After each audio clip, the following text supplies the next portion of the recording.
Yeah, that's it. Good evening. Exactly. Today is, what is today? Today is the 3rd of April, and this is the 4th. This feels like the 3rd. And this is the advisory committee. I'm Steve McDonough. Jim Zamaszewski. Jonathan Hurwitz. Harley Sterling. I'm Ingrid Alardi, the superintendent of the Norfolk Elementary. Thank you. Paul Cochran, Chair of the Budget Subcommittee. Jeff Curry, member of the budget subcommittee. Brian Beachkowski. Joyce Terrio, Advisory Board. Great. Well, thanks for coming tonight. I'm looking forward to your presentation. And you can start right in if you like. All right, great. So you should have a copy of the budget, and the slides I think she copied in front there in the beginning. So in terms of the budget process, we always start with looking at our district vision and our mission. So the vision statement's a new vision statement that we worked with our strategic planning committee and with community and parent input, and it is teach, inspire, empower, succeed. And our mission statement is to offer a joyful and challenging learning experience for students that meets their diverse needs and that encourages community partnerships and lifelong learning. We also have a brand new strategic plan that is for 2018 to 2020, and we have 4 core strategic planning goals. The first is about nurturing and enhancing an inclusive, safe environment, supporting the needs, social, emotional health, and well-being of our students, and to promote social and civic responsibility. The second is to continue to work on providing an engaging curriculum that incorporates more personalized learning experiences, fosters innovation, and empowers students to share ownership for their learning. The third is about supporting that endeavor through strong professional development opportunities for our staff to make sure that we inspire and challenge our educators to provide the best education possible for our students. And then the last is to really look at developing a multi-tier communication strategy so that we can provide timely and comprehensive information to parents, and that parents have a way to provide feedback and input into their child's education to the schools. So those are our 4 key goals. And as you know, this was a really difficult budget year. We did have to make some cuts and reductions, so we really use those to guide our decision making around budget decisions. Just a long-range budget history from 2011 to 2018. I've provided this to the advisory board in the past. Between 2011 and 2013, there were significant cuts to the elementary budget. In general, from year to year, to open with the level services, same staff, same expense lines that we have, it generally costs the district between 2 to 3%. So when you see years that the increase was less than that, those are generally years that there were reductions. We had a negative 3% in 2011, 0% in 2012, and a 1.5% in 2013. The last few years, the last 5 years, the town has had better revenue projections and has been really generous about supporting the elementary budget needs.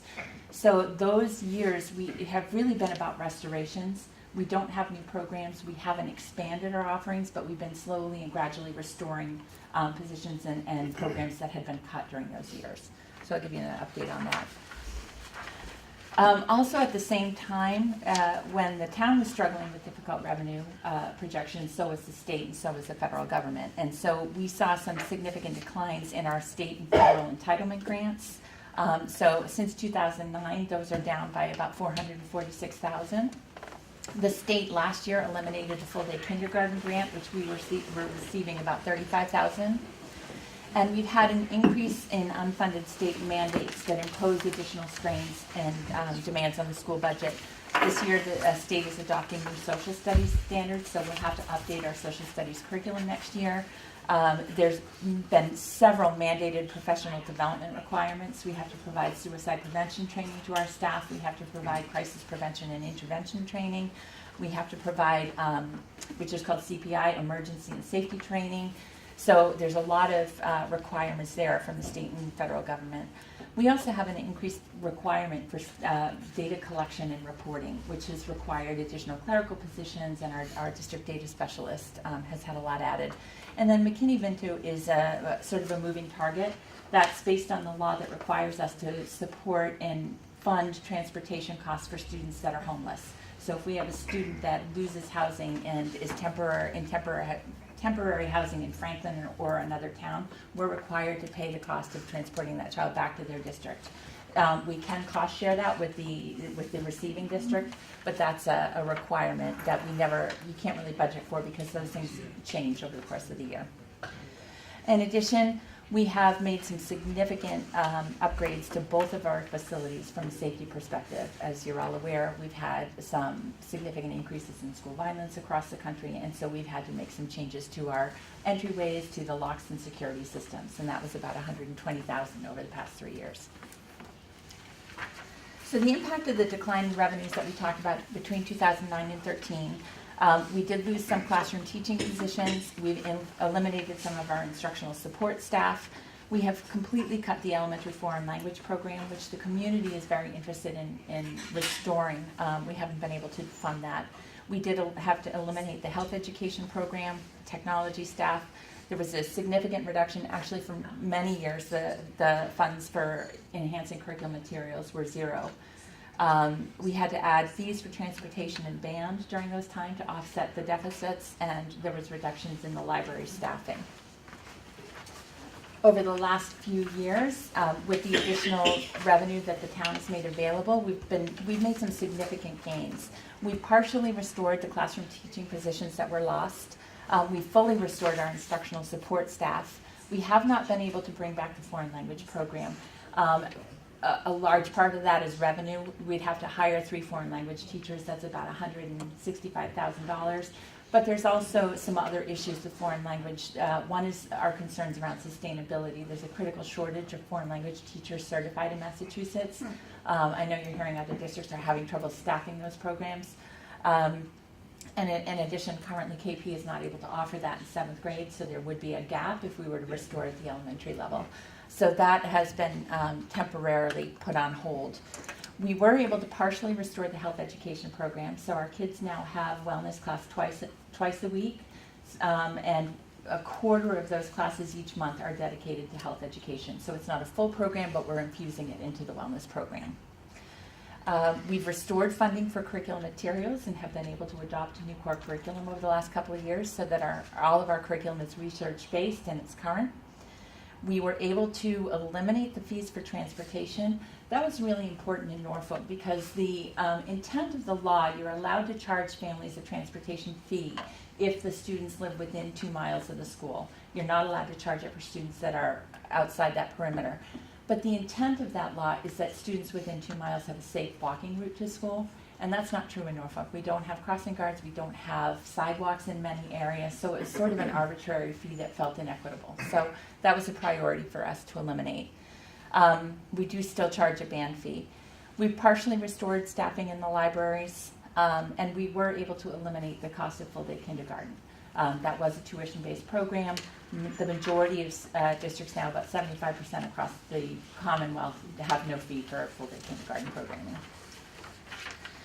Per pupil spending in Norfolk, if you look back in 2011, there was a significant gap between what we were spending in Norfolk and what the average per pupil spending was across the state. Between the years of 2011-2015, we gradually decreased that, and we were pretty much right at the state average in 2015. It's declined a little bit 16-17. Part of that is because of enrollment. We have about 60 more students this year than we had, so the per pupil cost is divided by a larger base.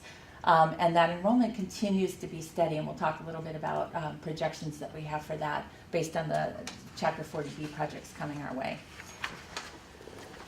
We do have a set of other districts that we compare to, and they're identified by the Department of Education. Most of them are elementary or K-8 districts. So I just have a chart that shows you over the past 3 years where Norfolk falls in comparison to per pupil spending to those comparison communities. We are in the lower quartile, in the bottom probably quarter of that.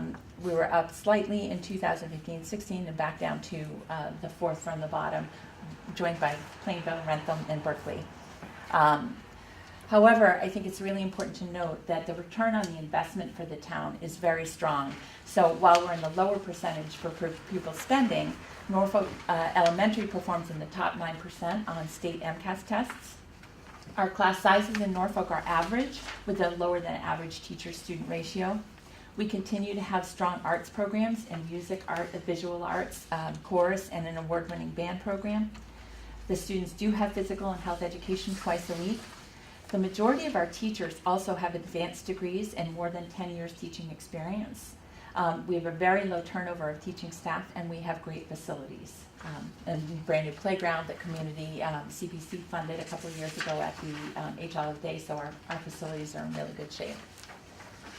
I just included some data for you on the MCAS scores. Again, what you see, the Norfolk is the blue bar, and that's the percentage of students that we have scoring in advanced and proficient categories on the MCAS. You'll notice, and the red bar is the average percentage for the state. So we significantly outperform the state. 2015 and 16, you don't see a state data reported. The reason for that is that they allowed districts to choose during those years whether they wanted to pilot the PARCC assessment or the MCAS, so they're not reporting state average data for those 2 years. So that was ELA. Again, in math, we consistently outperform the state on that metric. One of the things we've worked really hard over the past few years, and we've talked about at this meeting before, is really partnering with the town and annually looking at opportunities that we might have for cost savings. So I guess we're in our third year now, we had partnered with the town to develop that shared facilities director position. I know Mr. Hafner was here the other night to present to you. That's working out really well. We've also worked out an arrangement where we're sharing some custodial service with the town, and the town in return is sharing some HVAC support for us. So annually, we're saving about $60,000 on that model. We also, this year, are restructuring further our facilities department to create an assistant facilities manager position. And we are also going to, on the school side, it's going to be a cost-neutral position. We're reducing a half a custodial position in order to fund that, as well as a maintenance position. With the new structure, we're hoping to share a custodial position with the town. So the 1.0 that we're reducing to 0.5, the town is going to hire the other 0.5.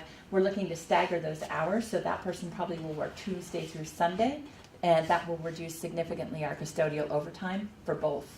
And that will help us a lot. We're also looking for that assistant facilities manager to be somebody with a general contractor license so that we can bring in some of the maintenance costs that we had to contract out this year. We have developed a plan, and we've been using for a couple of years, where we're cost sharing some of that required professional development I talked about with Rentham and Plainville, and also with King Philip. I see Dr. Zielinski's here. We're cost sharing with King Philip some of our special required professional development workshops, and also with our local collaborative, with the BICO collaborative. We continue to expand our in-district programs for special education, and that's really to meet the changing needs of students. We've seen an increase in the number of students entering our district. We pick up students when they turn 3 from early intervention, and we're required to provide programming there. The level of need and the number of students entering with disabilities on the autism spectrum has increased significantly over the past several years. That's a statewide trend, so it's not unique to Norfolk. We're also seeing a significant increase in students with substantial social, emotional, behavioral health needs. So we have changed those programs every year. We restructure to meet the needs of those students. As I get further in the budget presentation, we are asking for some new positions. They're all part-time positions. With those additional positions, we anticipate we'll save $268,400 next year in potential out-of-district costs by maintaining some students in district.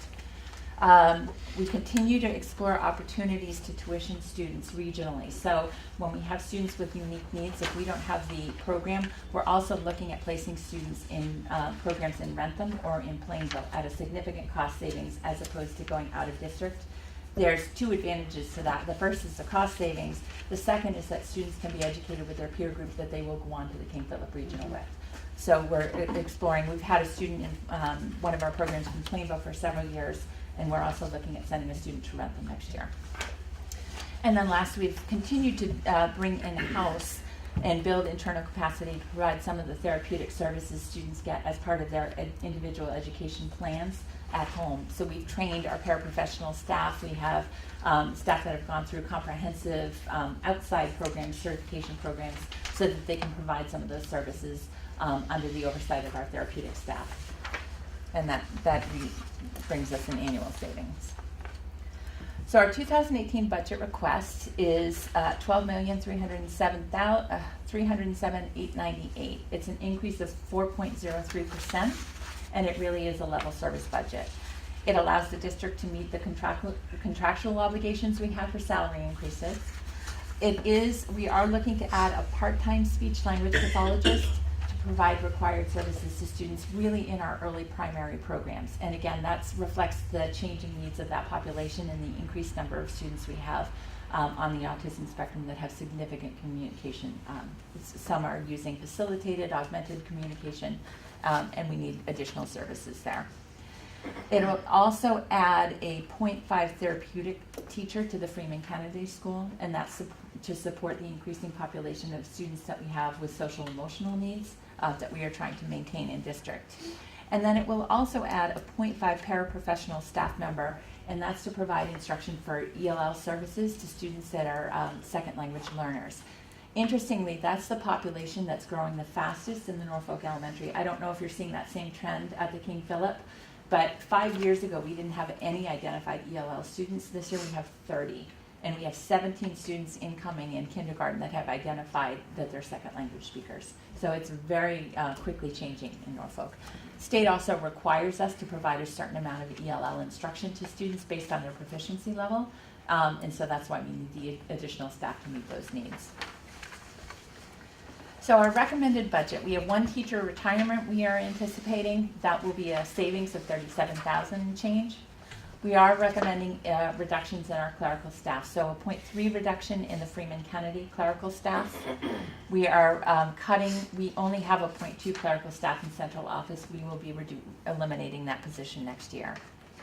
We are also looking to eliminate 2 paraprofessional staff members. We are hoping that would be a net decrease of 1 position. We are hoping to be able to fund one of those other positions through a grant, so taking it out of the operating budget through one of our special education grants. We have reduced all of our supplies accounts. HOD services and supplies is down by about $6,900, FK by about $540, administration supplies down by $2,000.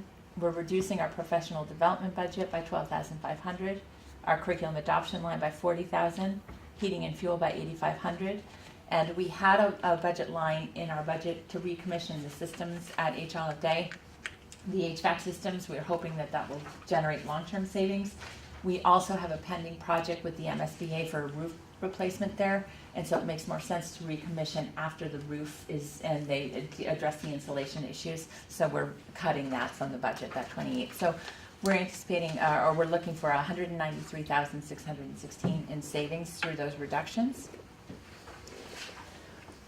Our budget additions, just the cost of the teacher steps and lane changes and the COLA required by the contract is $297,135.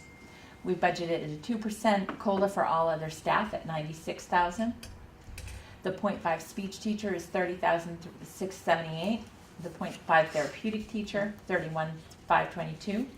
We're looking to increase the occupational. We have a 0.8 occupational therapist at the H. Olive Day. We need to bump that up to 0.9, again, to meet the intense needs of that early population. That's about a $9,000 cost. And the 0.5 ELL paraprofessionals, $10,000 and change, closer to 11. When is the next contract year? We are going into the second year of a 3-year contract. Can I ask a question? You can. Sure, I just wanted to know about the ELL para. Yep. So that person does like one-on-one. Sometimes it's one-on-one, sometimes it's small group, depending on proficiency levels. Most of our students are seen either in groups of 2 or 3. So how is that person certified? Is that? They work under the direction of our certified licensed ELL teacher who Oh, designs wow. the instruction Okay. and then they reinforce it. Great, okay, thanks. Yeah. Related, Yes. used to hear ESL, is that the same?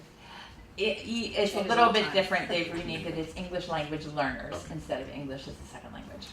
We're emerging bilinguals. There you go. I like that.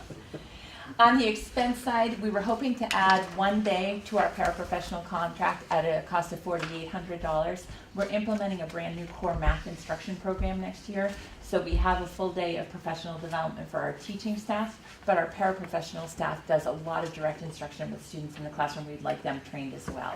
Didn't we just switch from everyday math to Go Math, and now what's this 6 one? years ago, we've been Was it had that Go long Math ago? for 6 years, Okay. and they have a new version that came out in Okay, 2015. Time flies when you're having fun. It does. Yeah, okay. We would like to add a 6th step to our paraprofessional salary scale. This is something we wanted to do for a while. It would only be for staff members who've been with us for 15 or more years. We did some comparative studies a few years ago. Our salary schedule for paraprofessionals is competitive at the lower levels. Many districts have 7 or 8 steps, and ours caps out at 5. So we don't want to lose the veteran staff that we've spent a lot of years training and that are invested in the system. But there's not a financial incentive for them to remain with us when they can go to a neighboring community and be higher up on the scale. So we'd like to add that. 6,800, we have only a handful of people at that level. Instructional services and supplies is up by $32,960. Special ed tuitions will be up next year by $96,000, and correspondingly, the special ed transportation costs are up by $20,000. We have an increase of $11,600 for IT software licenses. Nursing and health is up by $200. Those are for hand wipes, in case you were concerned about that. Mostly for our cafeteria for peanut allergies. Transportation cost of the new 3-year contract with Holmes. They were the only bidder in our transportation services. It's up by $17,640. And our facilities maintenance costs are up by about $3,900. The budget increase, just so that you can see visually, 3% of our 4.03 is contractual. About 0.09% is enrollment driven, which is primarily that ELL position. Special ed makes up 1.62% of the cost, and then we have 0.69 in net reductions. So the total cost is 4.03%. Class size projections for next year are within our policy limits. We're expecting about 18.5 students in kindergarten, 20.6 in grade 1, 19 in grade 2, 21 in grade 3, 22.6 in grade 4, 19.9 in grade 5, and 23 in grade 6. Just so that you can see the comparisons. Again, our enrollment, we used to be on the very low end of class size, and compared to our comparison communities with an average of 18. The increase of enrollment over the past 2 years with the additional 60 students has bumped that up, so we're now closer to the middle of the pack with an average class size of 21. Something that the advisory board, I just wanted to make sure that you were aware of. We did have 2 independent groups do enrollment projection studies, because our concern was with all the Chapter 40B projects in Norfolk that are pending, and if they go through, what the enrollment could be like on the school. So we had Flansburgh Architects do a preliminary enrollment projection study. They were the architects that designed the Freeman Kennedy. We sent all the data of the 40Bs and what they were projecting. They were expecting, if those all go forward, we'd see an increase at the elementary level of about 225 students. We also hired NESDEC that did a more comprehensive enrollment study, looked at property values, state trends, and they're projecting also an increase of close to 250 students over the next 5 years if those projects go through. I brought, because I thought you might be interested in, if you want to see the entire enrollment study, that will give you all the data, what they use as comparison points. But we are starting to see that trend, and we want to be prepared from that from a financial perspective. What is the total enrollment? Currently, Yes. we're close to 1,000. Yeah. Do you know what we peaked out at in the 90s? I only have the data back as, I don't know. Todd, do you know that? I think it was just under 1,200, Jim. I think you were, Yeah. thank you. Sure. The breakdown of the budget allocations, just so that you can see what the biggest piece of the pie for us is professional salaries, which is number 1 in the dark shade of blue. It's at 67%. Clerical salaries is the red, and that's 4%. Other salaries, which would be food service, custodial, is 14%. Services, which is primarily our transportation contract, it makes up 8% of the budget. Supplies, 4%. 1% other expenses, that's generally fixed costs, sick leave buyback, things like that, contractual benefits. And then 2% is tuitions out of district. We do have some things that, we try to be conservative in our budget. We know that you're faced with a difficult task this year. So there's items that we would like to see included that we didn't include in our budget request. So the salary additions, because of the increased number of classes we have at the lower grades, we are stretching thin our art, music, and technology staff. Last year we had to reduce the length of the specials in order to be able to provide services and instruction to all those students. We would like to see them go back to 40 minutes. They're not at that right now. They're at 30 and 35. But we'd have to add 0.2 staffing to each of those positions in order to cover that. That's a cost of $14,000. We really would like to see that ELL paraprofessional be a full-time position. We're only asking for 0.5 this year. We would like to restore that paraprofessional position that I mentioned that we have to cut from the budget. The clerical staff, we'd love to have them back. We also had to, as I mentioned, we're hoping to move one of the paraprofessionals. We're reducing 2 positions, hoping to move one into the 240 grant. That's a special education grant. In order to do that, we are currently funding 0.2 of an administrative position, the team chair position. Through that grant, we're going to have to reduce that position by 0.2. So we, as I said, it was a difficult year. We looked to make our reductions to try to protect the instructional core. So we protected teaching and instructional positions first. The reductions are in clerical and administration. We would like to restructure our library program and have actual librarians in both buildings. That has an additional cost. We're not putting that forward in this budget. And as I said, the world language program is on hold. That's $122,000 minimally, and that would be 2 teachers. We probably need closer to 3. We have wanted for a couple of years to add additional funding to our custodial summer help. The reason for that is that the rec department now uses the Freeman Kennedy School for most of the summer, which leaves our window to clean and turn the school over is much shorter. And we're up against it trying to get that ready because we run summer camps, Lego camp, drama, everything. The building's used almost all summer long. But we're not bringing that forward. Expense items not included in the request. We've talked for a couple of years of trying to upgrade our video surveillance system. We have cameras at both schools, but they're on different platforms, and it's actually the Freeman Kennedy cameras that are aging out, even though that's a newer building. Because of the state bid process, they were 2 years old before they ever even came on site. So those cameras are 8 years old. The image isn't great, and it doesn't talk as well to the age of day. Police can see all cameras from the station, but the image isn't great on the FK cameras. We'd like to eliminate the band fees, which are $24,000. We had hoped to purchase some additional Chromebooks to support the instruction at the Freeman Kennedy, primarily 6th grade. We have not asked for that in this request. The other thing is we have a long-term technology replacement plan. Right now it's about $50,000 that we spend annually in replacing and rolling over technology. We've tried to pace that very carefully so that we don't have a huge replacement or we're not coming to the town for a capital request. But because the Freeman, everything was bought in 1 year, realistically we should be replacing at a faster pace than we are right now and staggering that. So we would like to see the tech replacement increase by $40,000, but we didn't bring that forward this year. And that's it. So any questions on the budget? You also have a copy of the budget document that gives you details in terms of the lines and what we're asking for in each. If there's anything that I didn't highlight or answer, I can answer for you.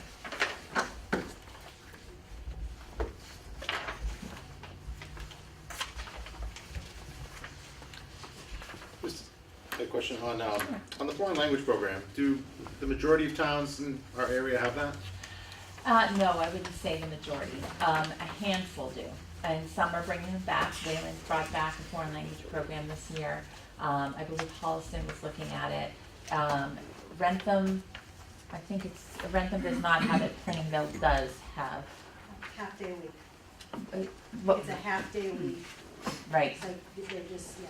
right. So it's mixed, but again, as I said, the KP has budget constraints as well, and they haven't had it, right? You don't have it in 7th grade, and they don't have plans to restore it. So if you look at research, a year gap, kids are gonna lose what they would gain in the 6 years that they have instruction here. Thank you.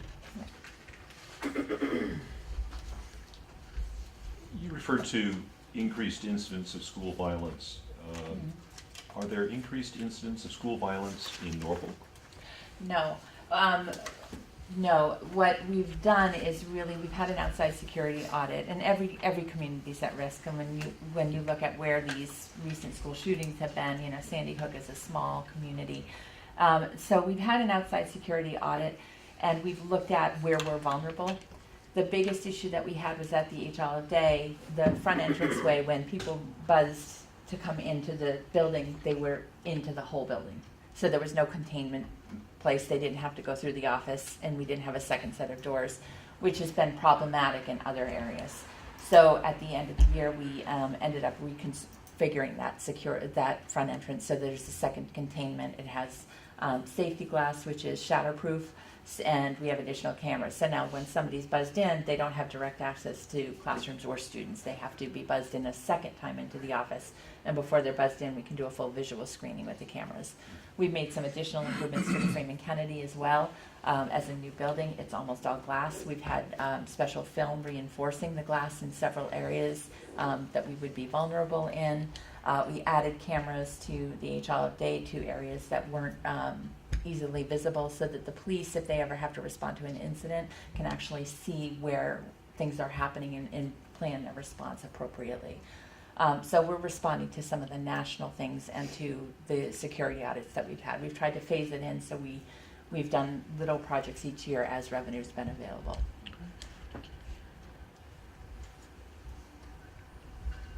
Other questions? I'm just trying to Yes. make sure I'm understanding the lingo. Tuition students, Yes. so is every tuition student receiving special education services? Yes. Where it says tuition for out of district, those are out of district tuition placements for special education.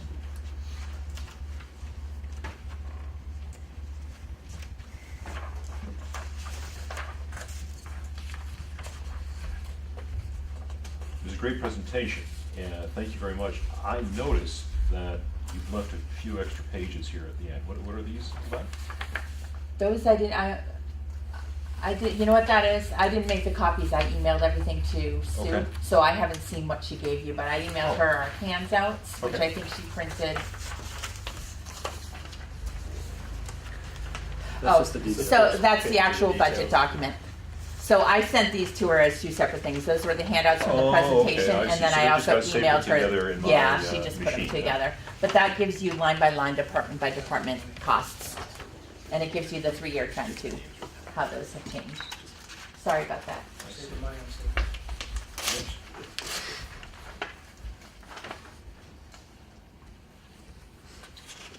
As from a, have you done any contingency planning, meaning, you know, if you got funded at a level budget for next year, what gets cut at that point? We have looked. I mean, because obviously you've got the salary from a contractual perspective, so that needs Yeah. to stay, so Yeah. what are the areas that would go? So our original budget request was 4.25 above what our last year's amended budget was. And so in talking with the town, we knew that the revenue picture was not as promising as we would all like to see it. So we've already cut probably about $75,000 out of our initial budget request, which is those clerical positions that you see. We have talked as an administrative team about what we would have to reduce if we have to cut even further. Some of those new positions will be vulnerable, which is risky for us. So we probably wouldn't be able to fully fund the additional speech. We might have to shave that to a 0.3 position, which makes it very hard to fill because it's a non-benefit, it's eligible, and you're tying somebody up for a small portion of their day. But we've looked at that. Sometimes you get additional retirements that aren't expected. We'd look at that. We have a very small placeholder in our budget for homeless transportation, as we talked about, that you never know when you're going to get hit with that because it changes. We would cut that out and zero fund that. So we do have some contingency plans if needed, but we have cut already over $75,000, and all our expense lines are as lean as I think we can get away with and have appropriate supplies. Given the anticipated growth in enrollment and some of the aging of equipment, are there large expenses that are required to meet those needs that we could start on and spread over a longer period of time? Well, the biggest thing that's gonna be a major expense for the town and that we're investigating right now is space. So we are out of space at both, we're out of space at the HL&D currently, and at the Freeman Kennedy we'll be out of space in 2 years. So we won't have the capacity within those 2 existing buildings to pick up another 250 kids, because that's about 16 classrooms. So we have started a space study committee. I've been meeting with Jack Hathaway, with a member of the board of selectmen, with some of our administrative staff, and with our business consultant, one in the back. And we had Flansburgh Architects come, and they, town appropriated $10,000 for them to do some preliminary design work.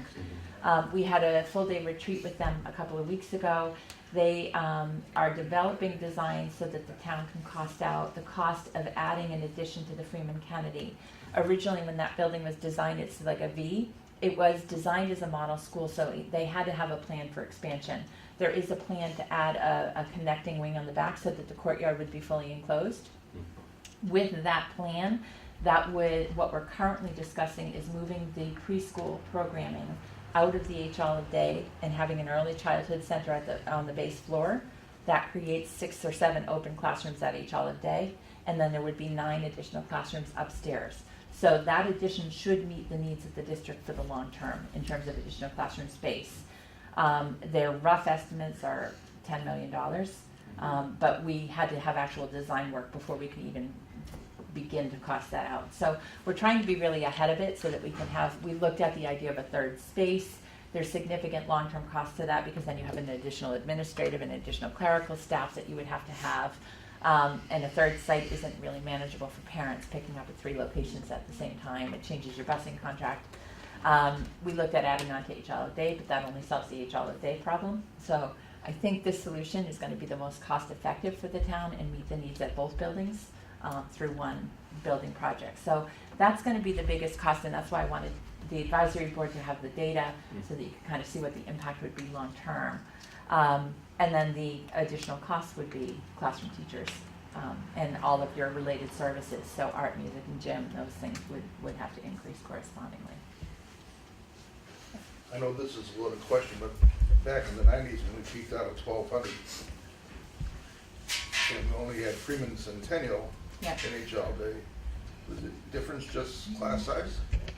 Not necessarily. So partially class size, partially our preschool program has grown significantly.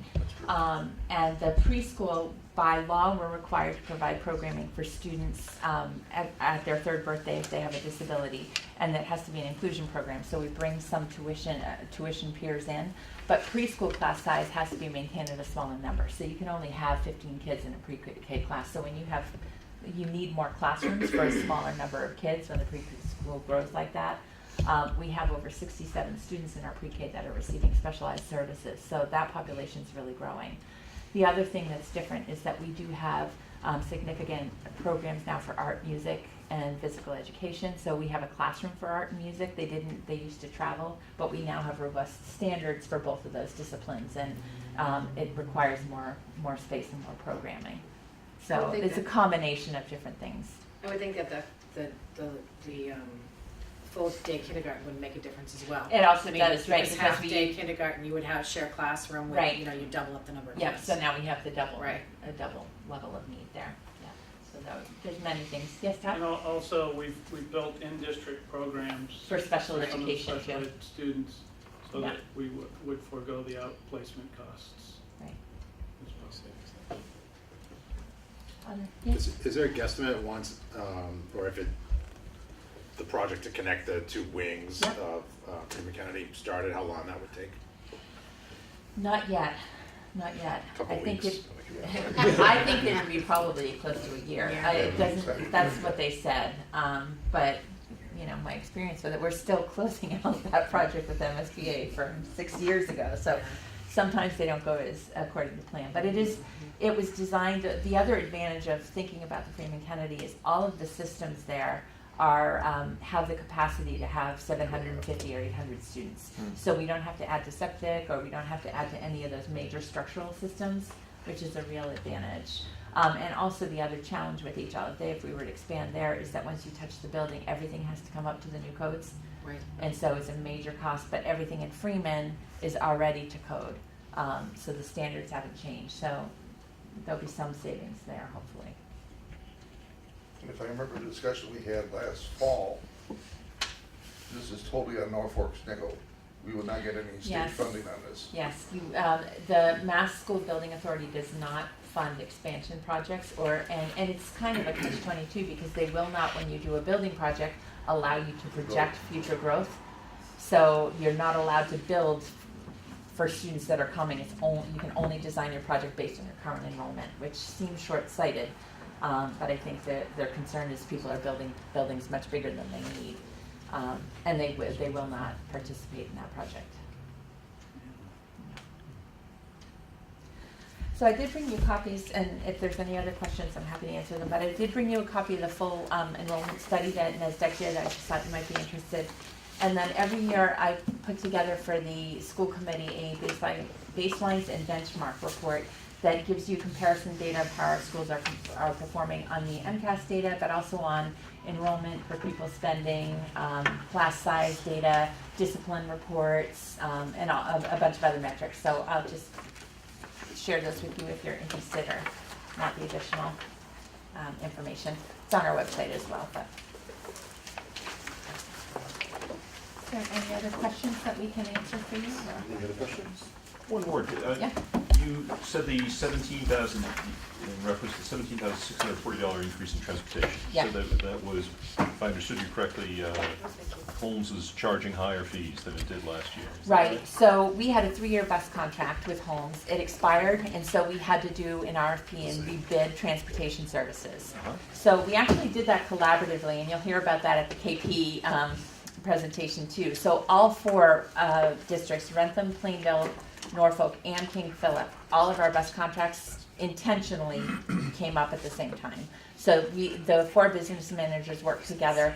They developed common bus specs, and we did a common bus bid proposal, and they bid opening.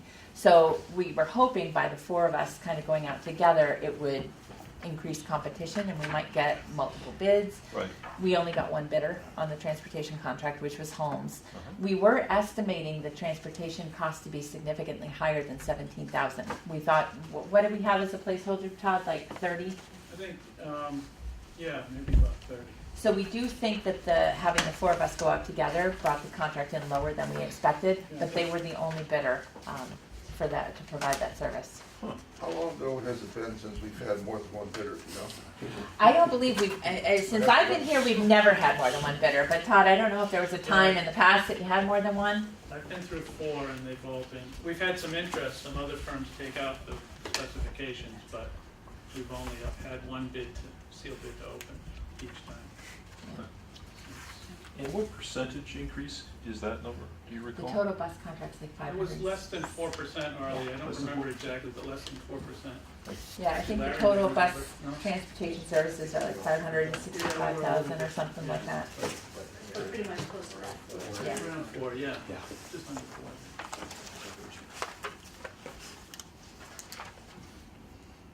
Any other questions for us?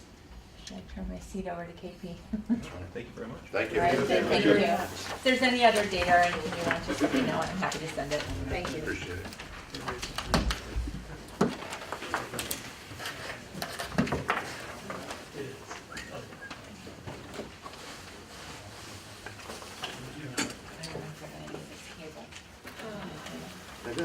I'm good. How are you doing? Yeah, and I'll bring it back. Thank you. Good night. Thank you. Thank you. Thank you. Take care. Thank you. Goodbye, thank you. Larry, do you need a connecting cable? Before I walk out. Oh, okay, all right, before I walk out with you, quick, make sure you guys can turn your PowerPoint on. No, I can't. How are you? These are all copies, so they can bring them back. Thanks so much, have a good night. Sure, Louise.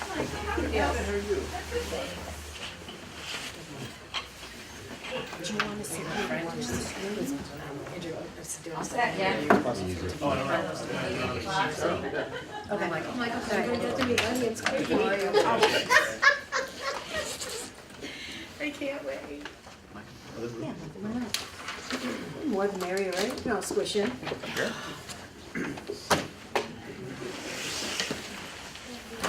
How's it going?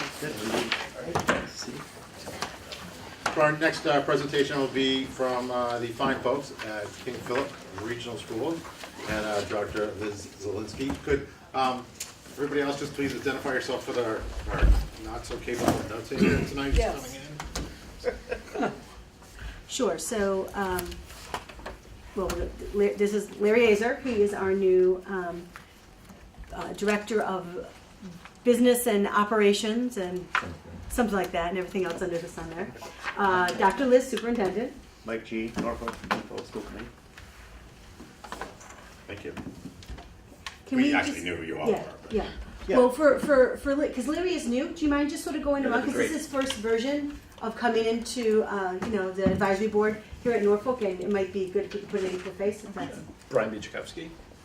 Joyce Terrio. Steve McDonough. Peg Driscoll? Jim Tomaszewski. Jonathan Hurwitz. Harley Sterling. Nice to meet y'all. Yes.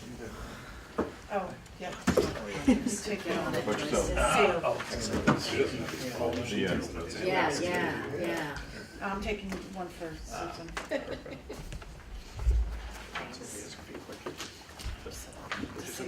Liz? Those are the I know at the end of the budget cycle last year, there was a change relative to the budget that Norfolk approved. Yes. It'd be helpful for me to get a recap of that at some point if it's convenient for you. I don't know what happened. I know that something happened. Right, so typically what happens with the budget cycles is you guys are first out of the gate, you vote your budget, the other two districts vote, and then what happens is, we're, semi-early, sort of early, you're looking at the dates and times, and we don't have all of the governor's numbers that come in necessarily, we don't have the final number. So after the three towns vote, typically the school committee will re-vote their budget number to make sure that it's all in compliance, and then also based on the towns, what they vote. So that piece was voted at that point. So then you receive notification of a new final budget number, and then by the regional agreement, you either you can call a special town meeting to re-vote that budget number, and there's a 45-day window for that. If you do not vote a new budget number, it means you accept what we sent you, which is certified by the treasurer. So that's sort of how that generally works. So in your case, it was lower than what was budgeted. So we had, may I? Yeah, absolutely. We had budgeted something on the order of 4.5, I think, we had approved in the Norfolk budget, is that correct? And it came in at a lower number? It came in at a lower number, right. Okay. Right. So it's, and we always appreciate you voting a higher number, just so you know. Because we are working with three towns and trying to get that, that budget and that balance between the towns. And as we go through, actually, I'm going to turn over to Larry to start the process. You're going to see that assessment numbers change because your population swings either up or down, and also based on the all brilliant and transparent, and everyone understands Chapter 70 formula. So that is the piece that is always, the tricky piece that people don't quite understand, but it's, relates to the state and the value of property in each of the respective towns.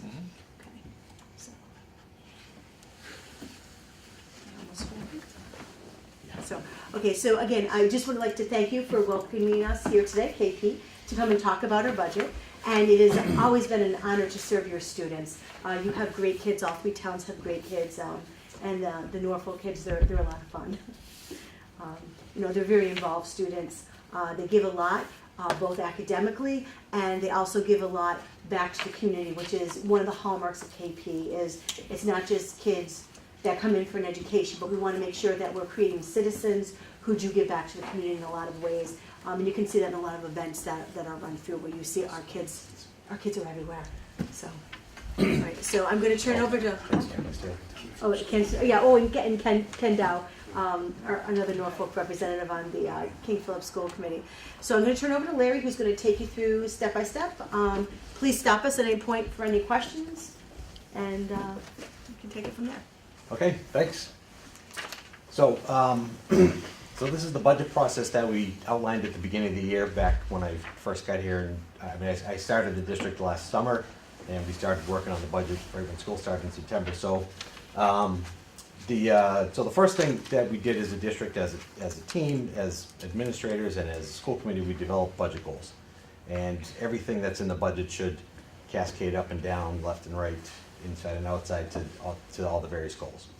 The next thing we do is determine our projected revenue, because we have to submit a balanced budget, because as a region, we're essentially our own municipality, and we can't spend more than we break it. Just like you as a town have to have a balanced budget, we have to have a balanced budget as well.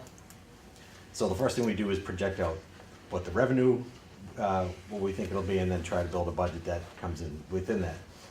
And then the next thing on the expense side is we calculate a level service budget, which, as our predecessor just said to you, is basically taking everything we have now, how much is it going to cost to do it next year. And then we looked at enhancements, things that we either wanted to restore that had been cut in the past, or new ideas that we want to implement, and identifying what those are, prioritizing them if funds become available, and then lastly, calibrating and adopting the budget so that it becomes a balance. So on the goals, we have multiple sources for goals. The first one, the district has a strategic plan that has these 4 goals here on curriculum, instruction, and assessment, parent and community engagement, having a professional culture, and management and operations. The school committee has a set of goals. They had a 5th goal this year, which was to successfully complete a superintendent search, which they did. We have a new superintendent starting in July. Then each of the schools has a school improvement plan. They work with the school council, which is made up of teachers and parents and community members, and they put that together. And so I'm not going to read all the goals. You can see them on the sheet, but you can see there's consistency amongst the different levels and types of goals. So this is the high school, and that's the middle school.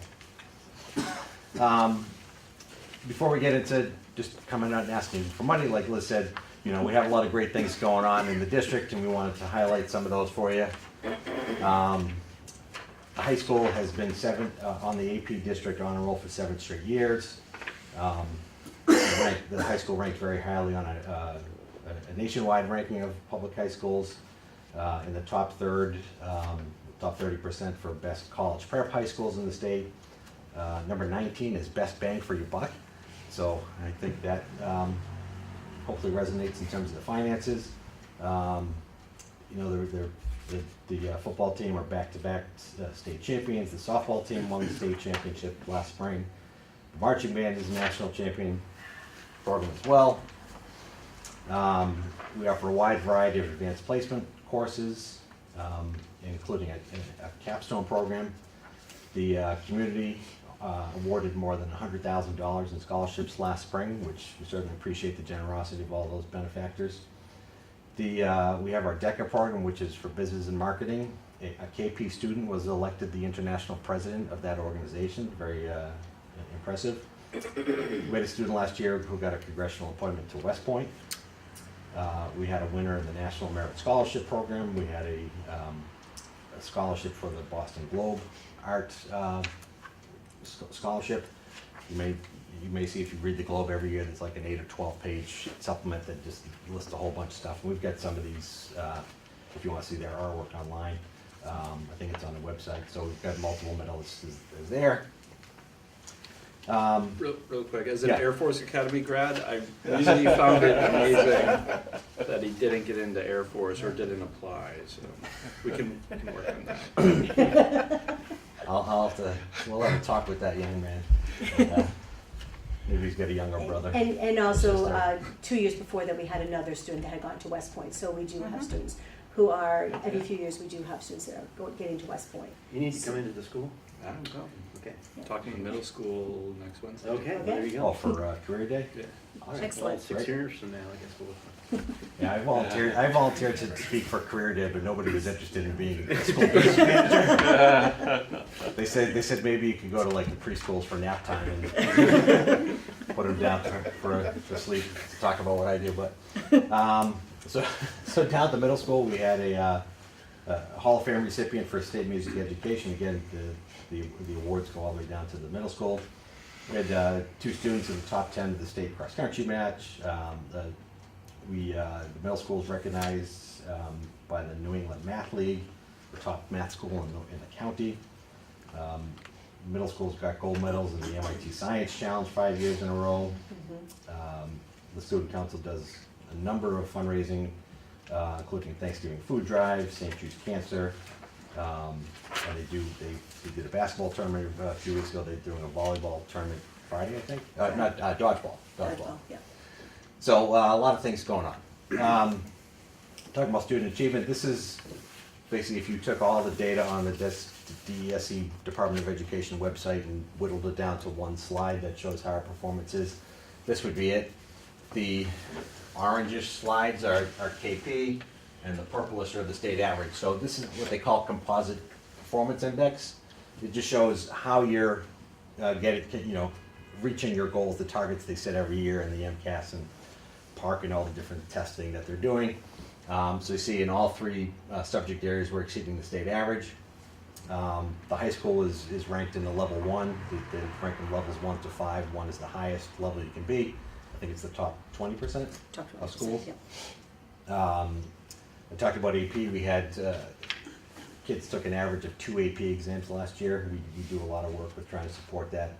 And over 80% of we don't have last year's data, this is a year ago, so over 80% of the kids went to a 4-year college from KP, and obviously others go to, whether it's community college or work or the trades and so on, but very high rate there.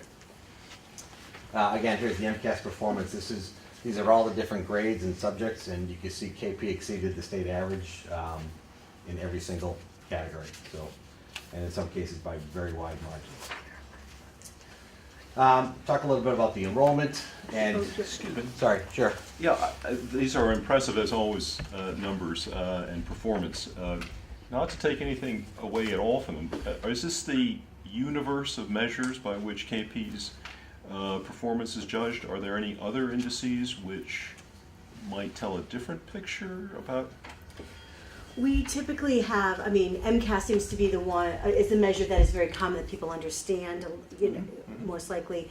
AP is another huge measure. To make AP honor roll, it's a very limited group that makes it, and we were selected because of our continued performance to do the AP capstone project. We are only 1 out of, I believe, 30 or 35 schools that have been invited to do that. So it really is pushing that bar. We still continue with AP versus International Baccalaureate. They're very similar programs. You usually adapt one to the other. Depends. We have other measures where, for example, we have like the Math League. We have the international math exams that are taken, but it's sort of a group is randomly selected from your school, so it doesn't really give you a measure of all students in that whole aggregate. Where MCAS and AP, because we have such a high number of students, gives you a better aggregate for comparisons. But we do also, I personally, like to be careful about over-testing our students. You want students in the classroom engaged in learning and not necessarily always taking some kind of, there's a lot of testing as it is. The middle school science MIT is huge. That is a very in-depth competition. And we have done remarkably well, so it's trying to bring that in. So we do try to tout our scores as every school would do. Right. Are there scores? Is there some website? Is it Zillow or something that, along with listing real estate, also lists the educational standards of? They do, but you have to be careful because some of it is just someone who does another analysis without this comparison, and they're usually using MCAS scores, is what they use as their typical baseline for Massachusetts. So, because most states have their own tests that they use for the real estate, but good schools increase your property value. You know that. Right. I want to understand how good is measured, and so often people just look at some website somewhere and just assume. And then there's there's some other ones, Rate My School and Good Schools, and those are pieces that are sort of self-evaluated. So people either go on and do it, or they go on to one or the other, yay or nay. But when you look at the number of respondents, it's usually very low. So when we're looking at scores, we want to look at something that is consistent, standard, and measurable. So I've noticed that the next generation goes to data that's available on the website, on websites, more routinely than some of the data points that you've shown us, and just my casual observation is that they somehow don't represent the kind of level of achievement that we see here. Right. So obviously better measurement is a good thing, but somehow getting the word out as a it's PR. conundrum, isn't yeah. it? Well, it is. I mean, it's people. People choose, what websites they're going to. Yeah. Real estate, local real estate, and working with local realtors is very important, and sort of promoting schools. You want to have that relationship because, again, your excellent schools sells your property and makes your property values go up. So, and that's usually the first thing when people ask. I see that from the perspective of the music parent. When I see that the football team, their wins, are so celebrated, Yeah. and the marching band, comes back from New Jersey with a trophy the size of this room, every other year. Yeah, they're too big and they don't fit in the I building know, it's anymore. true, it is true. I know. But the reality is it's not touted as much. And I chose this district because of the exceptional music program. That was the reason we moved to Norfolk, was the exceptional music program. And I celebrate it. It's amazing. It's far better than any I know of in the state. And I just think we need to, all of those programs. It's great that DECA is a wonderful thing. It's great that the football team won, but we really need to, our arts programs, our art students are amazing. They are. Truly amazing, the work that's in the lobby of the high school. So I think some of those, STEM is good, but let's do some STEAM.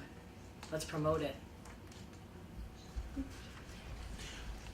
Would you prefer if questions at the end, or do you mind us interrupting you as you go? 'Cause That's I fine. think, Yeah, I think that should be up that's to fine. you, really. Yeah, that's fine. Yeah. As long as we go. Okay. Good? Okay. So here's our current enrollment.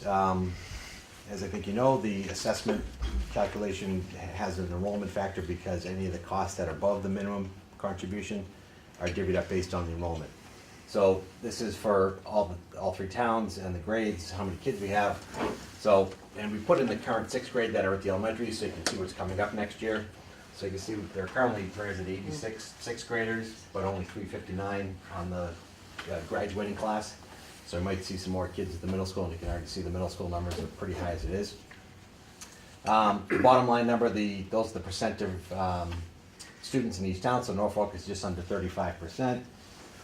And as you can see on this chart, shows the trend for the last 5 years. So Norfolk went from 34% last year to 34.9 this year, so almost a 1% increase in that ratio. So you're going to see that reflected, and that's why the assessment has a higher number than some of the other towns. You see, because Rentham went down 1.5 points, Plainville went up the other half. So you got 0.9, Plainville got half point. So obviously it shifts like that. And then this is just district enrollment for going back about 7-8 years. You see it's had some peaks, ups and downs, but it's pretty much right around 2,100. That has been for quite a while. So I talked about how the first step in the budget process is the revenue. And that's me watering our money tree. Unfortunately, with the snow this year, it didn't really sprout, so that's why we're here. So there's 4 major streams of revenue. We have the member town assessments, obviously from you guys. We have state aid. The district generates a little bit of revenue on its own. And then we have excess and deficiency, E&D, which is essentially the regional school district equivalent of free cash. It's generated from either unspent budget from the prior year or revenues that exceeded anticipation. So as you can see here by this chart, about almost 75% of our budget comes from the town assessments. So obviously that's why critical we have these discussions with you folks here. About 25% comes from the state aid. And those tiny little slivers are the district revenue and the E&D. So from the state aid, and all these charts you'll see in here, we have 3 years of actuals, the current year's budget, and then next year's projection. So chapter 70, that's the primary source on education aid. You can see it's a very small increase, about $50,000, not even 50,000. I'm sure you know the chapter 70 formula is all convoluted and has a whole bunch of inputs and machinations and so on. We're considered what's called an above foundation district. We spend more than the foundation budget. Therefore, we get what's just called, supplemental aid. So this year, the governor's proposal had $20 per student. So it ended up about $40,000 worth for us in aid. Now, there's talk from the State House that the legislature might increase that number to $50 a kid. I've heard even $100 a kid. I wouldn't hold my breath on that one. So that could, like Liz said earlier, that could change the numbers a little bit, but that's not going to be known until June, July when the state budget is adopted. So this is the best number we have right now. On the transportation, that's been a big. You've probably seen it in the news. The state auditor has been talking about it a lot, and all of us from the region said, hey, we've known this for years. I'm really glad somebody else is finally talking about it. So, but that's been underfunded pretty much every year. It's supposed to be 100% reimbursement from the state as an incentive to regionalize. They've never funded it at 100%. This year they're about 73%. So that's about almost $250,000 short that we should be getting. It's about almost $40 million on the state level. And charter tuition reimbursement. We don't have a lot of kids that go to charter schools, but there's a formula that the state's supposed to reimburse us for kids who do leave. The last several years, they've underfunded that number. We're losing about half of what we should on that, so that's about another $30,000. So on the state, we're probably about $400,000 short of what we should be getting from them. But you can see the increase from what we originally predicted to what the governor's budget was barely $4,000. So not much movement there. So here's the trends on the Chapter 70 aid. So the green line is the actual amount, and the red line is if you adjusted it for inflation. So you can see really over 10 years there's been virtually no increase in the value of the state aid we're getting. On the reimbursements, the red line is what we should be getting and the green line is what we have been getting. And you see more than $2 million that KP has been unfunded over the last 10 years. Like I said, over $200,000 a year that we should be getting from the state that we're not. So obviously every dollar we don't get from the state is an additional dollar that's a burden on our towns. So we're very sensitive on that. And lastly, circuit breaker, which is for special education, the extraordinary special education costs. The state is supposed to reimburse 75% of that difference. And again, the green is what we should have gotten, the blue is what we are getting. So you can see that big dip was when the recession hit, it caught back up, but the last 2 years it's been short. This year we're about $160,000 short. They're supposed to give us 75%, they're only at 65%. A supplemental budget bill was just filed the other day that included basically 1/3 of that 10% gap. So that might be another $50,000 we get this year, but it's still short. Doesn't that reimbursement lag? Yeah, it's a year behind. You get so it's for exactly for costs you had last year. You get the money back this year. So this money's already been spent in the FY17 budget, and you get it back in 18. But we're getting back less than we had planned on. So we've had to make some adjustments on that. And I mentioned the district has a few small revenue sources. The primary one is for Medicaid.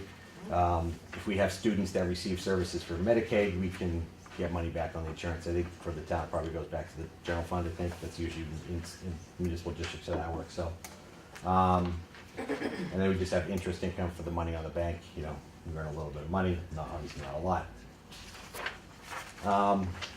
We'll talk about the E&D for a minute. You can see here, this is what the certified balance was. So this again would be the equivalent of what the town's free cash was. So you can see we had some pretty good years. It dipped down, it's built back up, and then last year that red line was negative.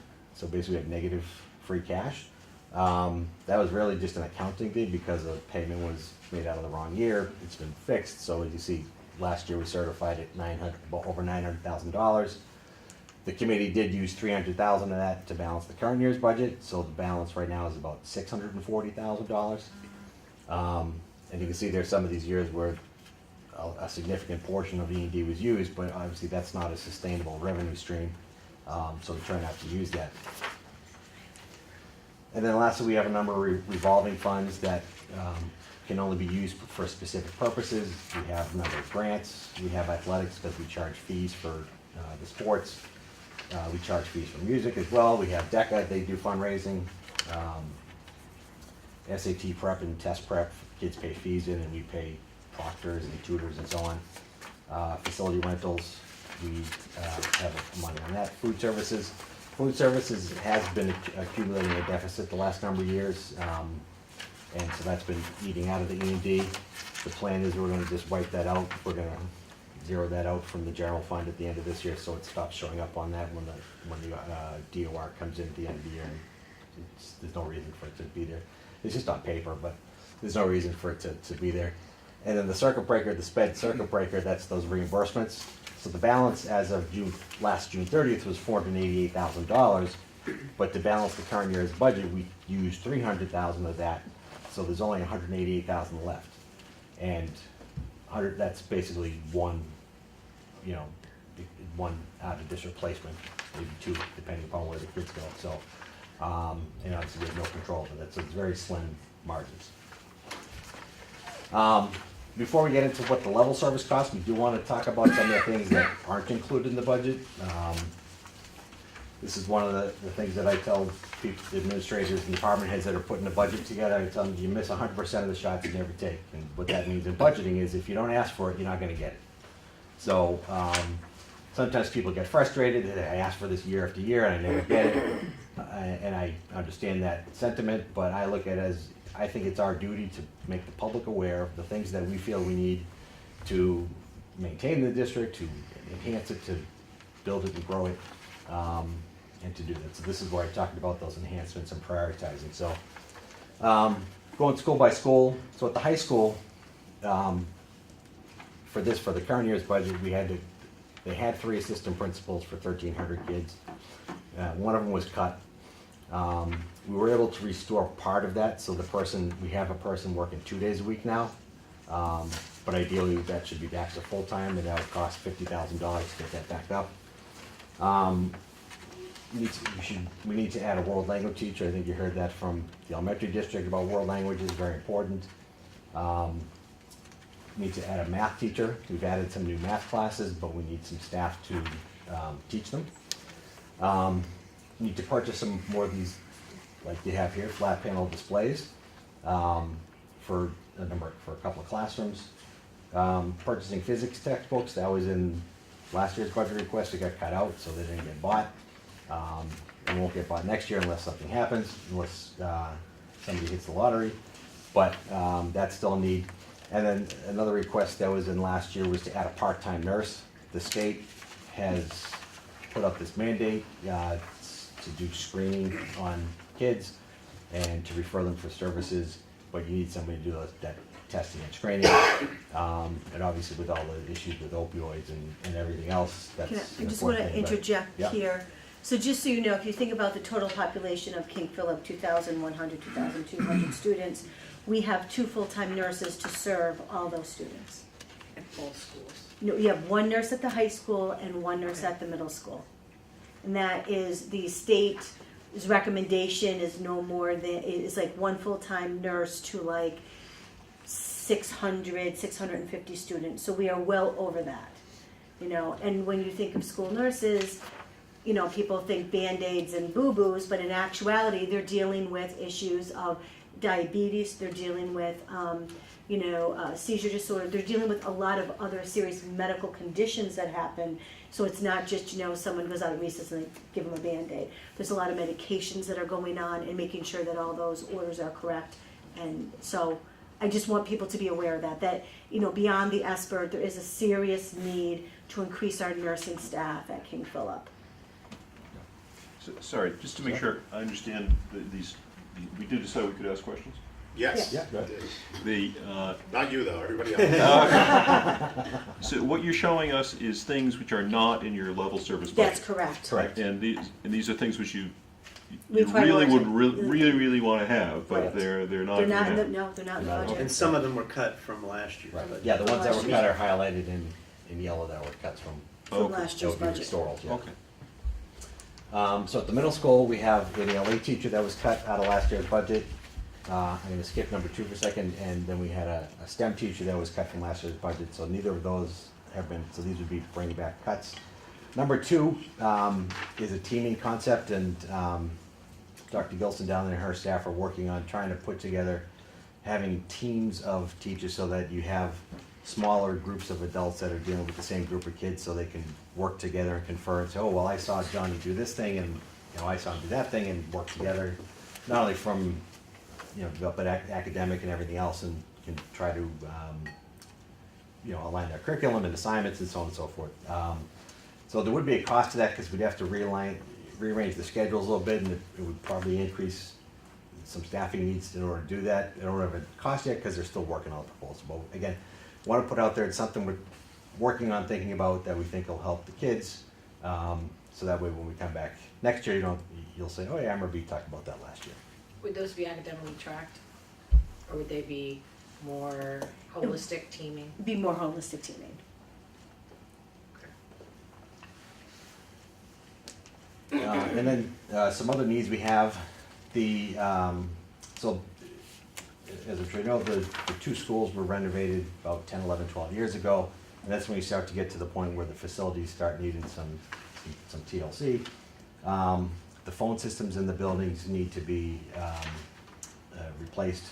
They're, sounds odd to say, it's their old digital systems, and now everything's on an IP platform, and the 2 buildings aren't linked together. Whereas this way you could just do 4-digit dialing and hot extensions, and you could do a whole bunch of things with that. So need to replace that. The district right now does not have a facilities manager. Currently, I personally oversee all the custodians and our groundskeepers, which is a little bit of a challenge, but we get it done.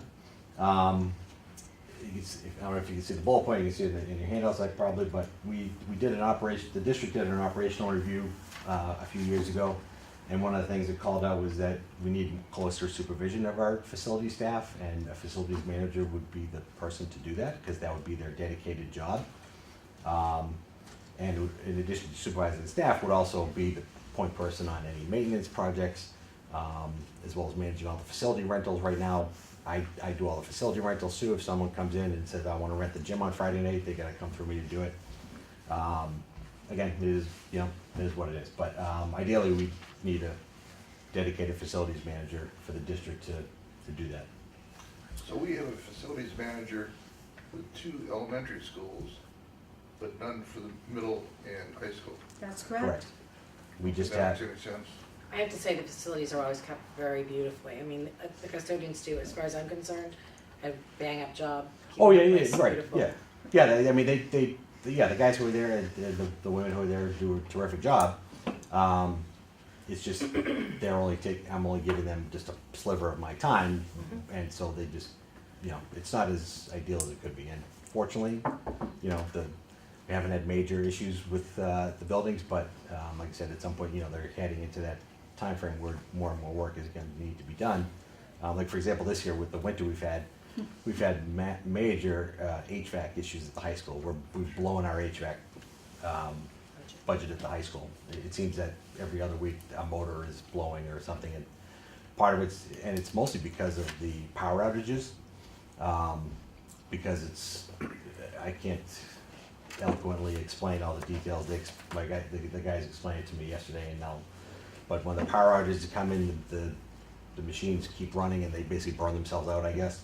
And so we need to really look at that and figure out why that's happening. But basically, we're in a reactive mode right now. We're hardly doing any preventive maintenance.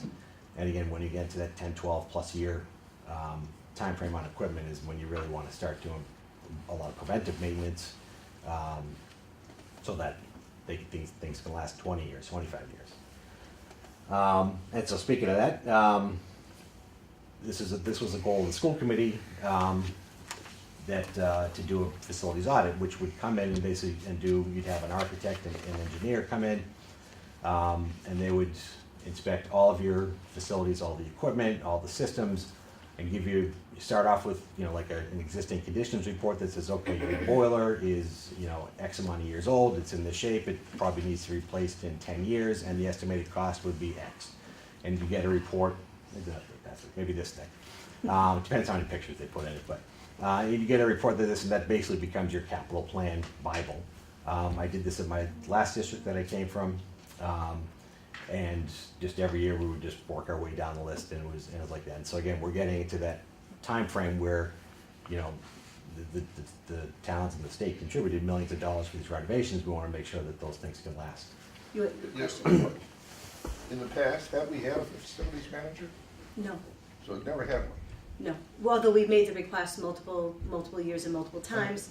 Yep, and the MASBO report really did highlight the fact that we really do have that need. We have two very large facilities that, especially for those who know the high school well, that high school is only shut down for maybe 5 hours a night. By the time you take band, I mean, they're coming in at all hours of the night with different competitions.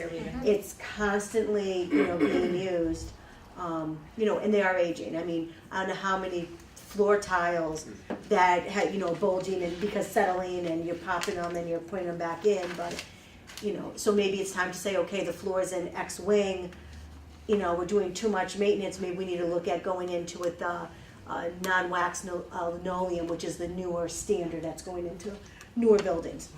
So you don't have all that summer waxing and stripping and all that kind of stuff, so. Yeah, we did a project at my last district where we did all the flooring and replaced it like that, and it's just no more waxing, so it's great. Which saves on summer hours and things of that nature. Yeah, right. Let's circle back briefly about the phones. Yeah. So I can understand the system is dated, but can you talk a little bit about the phone and the relationship to the safety concerns? Yeah, so at least since I've been here, and I think it's been going on prior to that, calls have been dropping, people can't get in, they can't get out. So if somebody in the building can't make a phone call out, or you can't make a phone call in, that's obviously a massive concern. Part of the way around that is we have tons of walkie-talkies in the buildings. I don't know how many dozens that we have, because just as a backup, because you can't call. And with phone systems nowadays, you can pick up any phone in the building and make a wide announcement. So if you're it doesn't have to be just from the main office, because let's say someone comes in the back door, you can pick up and say, lockdown, whatever.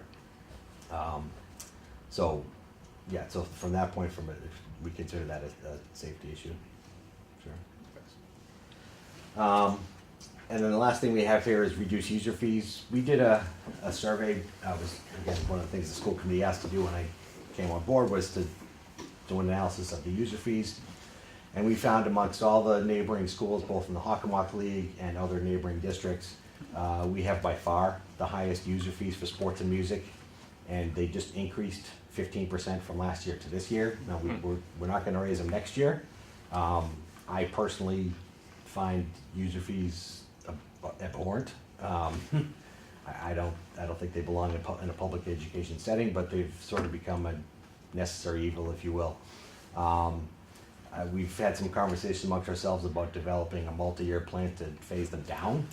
Perhaps not maybe fully eliminate them, but at least bring them back down to a reasonable level, and maybe chip off, instead of adding 15%, maybe chip off 10% a year for the next X amount of years and get there. But, we're not able to do that for next year, but hopefully we can do that beyond that. But, I mean, for sports, we bring in, about $350,000 on user fees. It funds about half the athletic budget. Music, we bring in a lot, tens of thousands of dollars. Drama has fees. I mean, all these things have fees. So it's just not. Just to interject on the athletic fees. So if you looked at the revolving account, you'll see that there's a balance, and there's usually a balance that's carried over from one year to the next.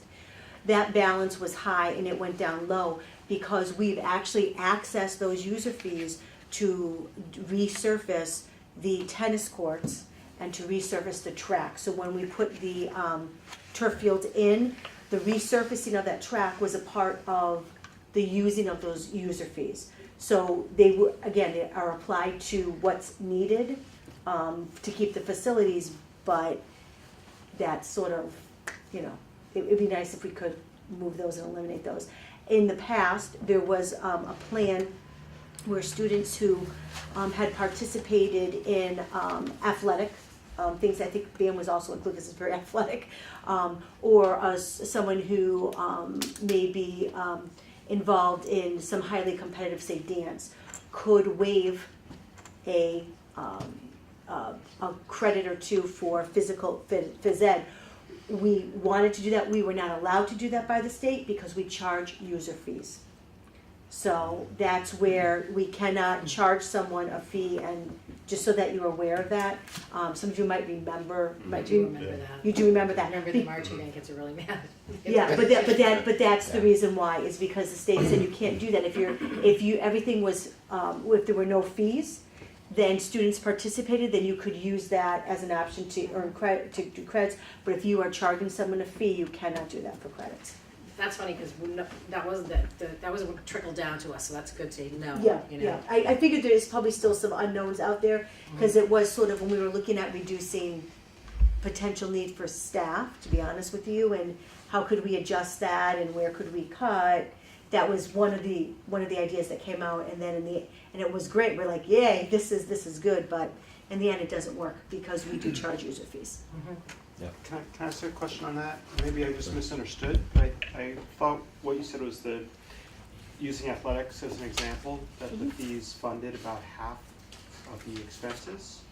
It's about, it's actually more like 40%, I think. But a couple slides ago, when you look at the revolving funds, for athletics, the revenue exceeded the expenses here. So what am I missing, that the cost of athletics exceeded the revenue you brought in from the fees? How come that wouldn't be represented? Well, as an this is just expense? from the fees. There's also about $350,000 from the operating budget that goes towards athletics as well.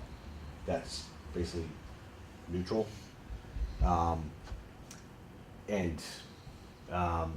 The other part of this that I think Liz alluded to is the balance that's in there is needed to save up for those repairs, because the tennis courts and the track need to be redone like every 6 years. 6 to 8 That's the- years, depending upon the usage. I mean, this winter, the tennis courts are brutal. We just redid the tennis courts 3 years ago, and they already need to be redone because there's been so much cracking and so on. So maybe this is an overly detailed question, but how do you decide, from a budgeting perspective, you're going to spend X percent of what you bring in on that program and then take from another line item to fund differences? Like, why would you take out of an operating budget line item to fund athletics when you've got a surplus in the fees here?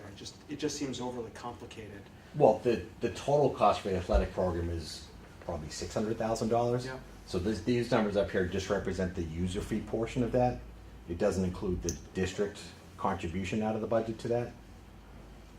I know, I It's just- understand Yeah, that, but okay. I guess my question is, if the total cost of athletics, just using that line item as the example, exceeds what you bring in as the user fees, I'm just confused as to why wouldn't you apply all of the My fees assumption towards is- No, expenses? the cost doesn't exceed Right. what we're bringing in. No. Right, that I think it makes sense. 276 is probably the things like the tennis court and stuff like that, right?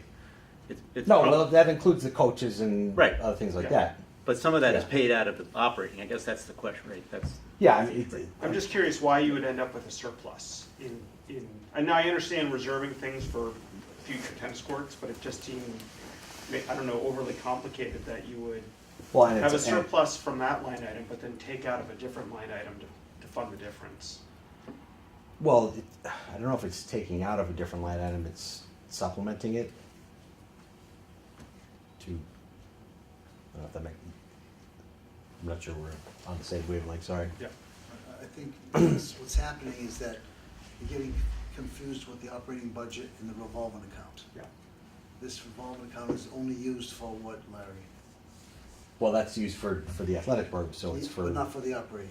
Okay, so well, so getting to the Yeah. real question I had, if your goal Okay. was to reduce the user fees, why shouldn't you be able to reduce the user fees right now if you're bringing in more revenue than you actually have from an expense side on user fees? Like where else is that, where's the delta going from? well, I said that, and Liz can correct me if I misspeak here, because she's been here lying to me, but again, as I understand it, the agreement to deal with redoing the tennis courts, the track, and the turf field was that when those things needed to be replaced, we weren't gonna come back to the towns and ask for money for it. So, to resurface, to redo tennis courts is probably $100,000, to redo a track is about $150,000, to redo a turf field is, 350, Yeah. you just need the carpet. yeah. So, right there, you're talking $600,000 worth, and that's in a 6 to 10 year cycle.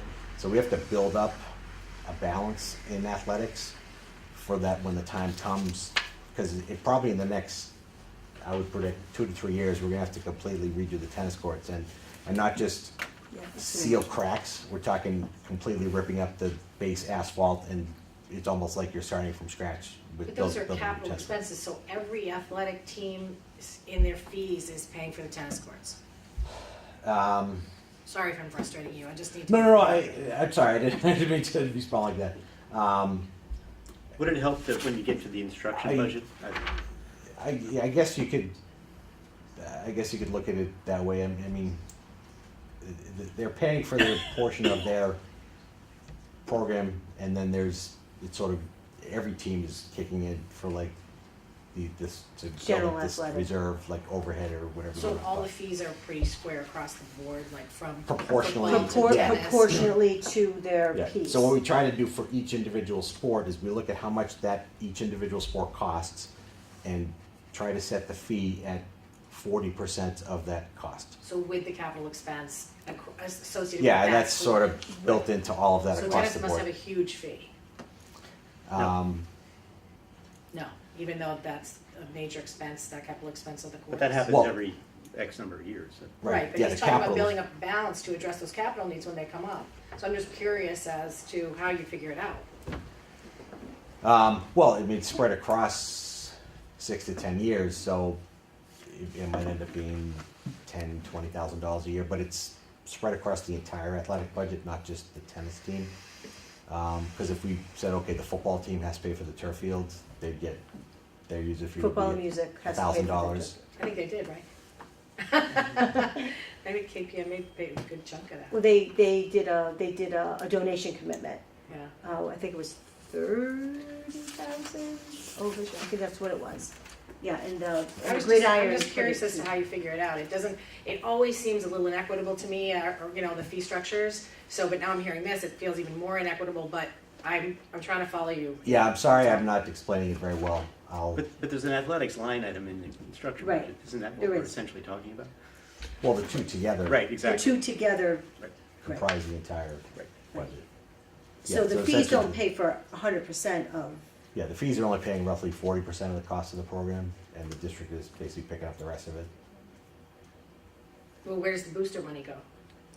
booster money is completely separate. We No, don't. I understand that, but if you're Sports picking up the booster rest, money? it's gotta be 100% of the program. But we don't, we do not control booster money. No, That- I understand that's- that, I'm very clear on that. But what I'm asking is, so if you're paying 100% of the program, then we are raising money to do what?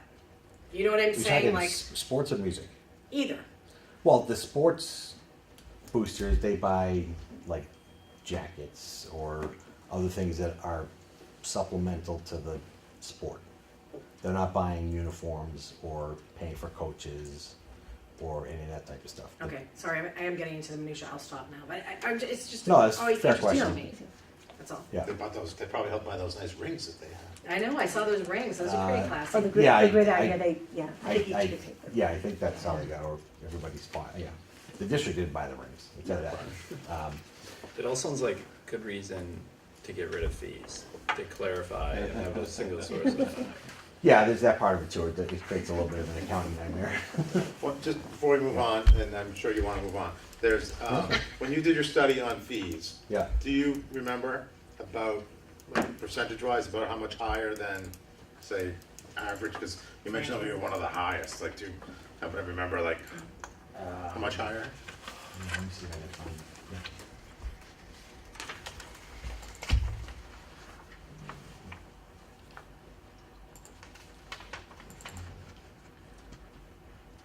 No pressure, Larry. You're talking about other districts, other schools? Yeah, I was just curious.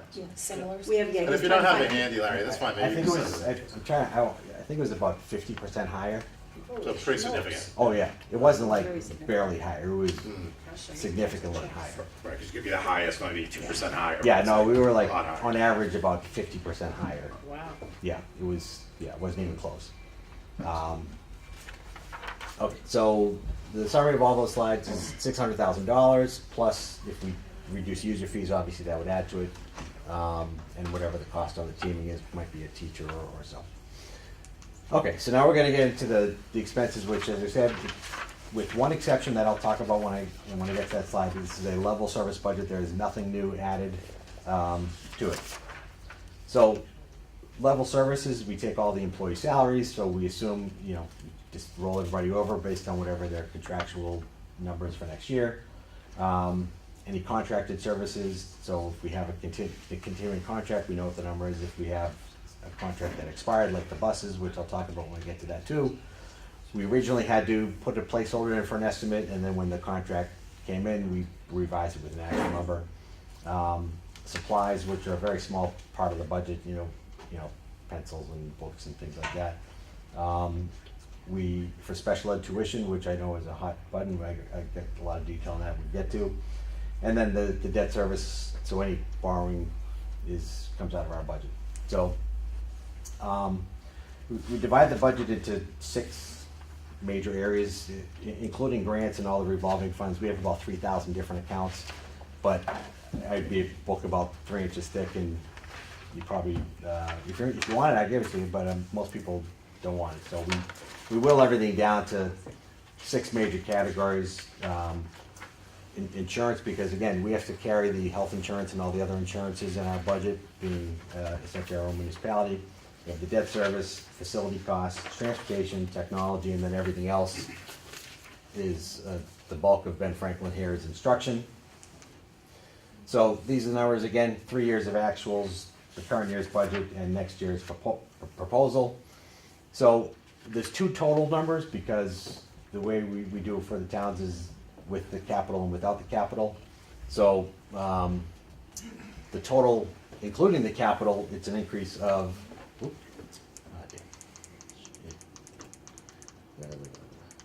we go. I hit the wrong button, sorry.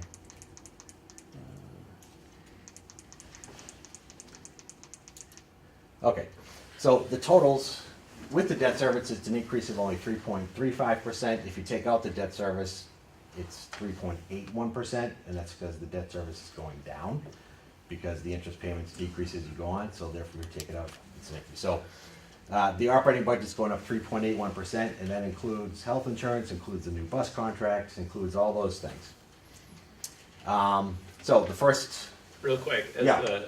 As the new guy here, Yeah. the capital and the debt services, you said on a capital expenditure, was that for the upgrades made 10 years ago, or what? yes, it was for that, and the turf field payment, there's one more payment left on it out of It's that 3 years. 2 million. Yeah, so it was the bonds for each of the projects. So on instruction, so as I said, we had these 6 categories, and then under each area we can whittle it down more and more and more. So under instruction, these are the major categories. We have all our salaries, supplies and services, athletics and student activities, as Mike mentioned, security, professional development, and the big one, out-of-district tuition. You can see there has a huge increase, almost 17% increase for next year. And so out-of-district tuition not only includes special education, but also includes school choice and charter schools. And even though the raw dollar amounts on choice and charter are relatively small, they have big increases. The first on the school choice, see the trend is going up. The red line is virtual schools. There are 2 virtual schools in the state now. I don't know if there's still gonna be 2 next year. Tecca and Mavo. But we're seeing a huge increase. In 2014, we had no kids doing that. This year we have 13. And the virtual schools charge a higher tuition. So for our kid, if you go to Franklin, it's $5,000.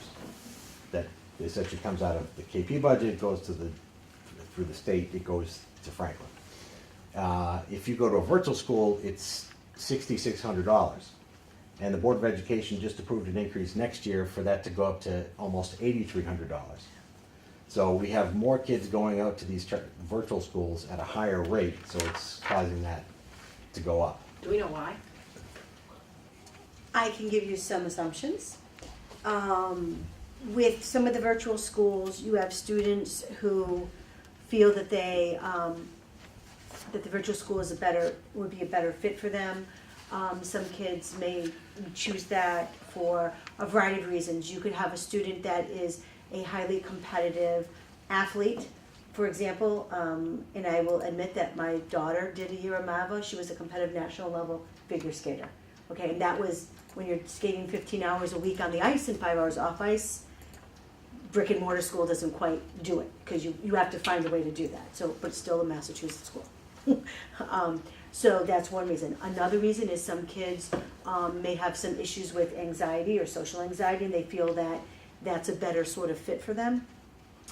I will let you know that I am appraised of the students who are going out to these schools, and of the students who go out, I would say that we end up having about half to 3/4 cannot handle the structure of those schools and the amount of independence the student really needs in that support, and they usually drop out and end up coming back.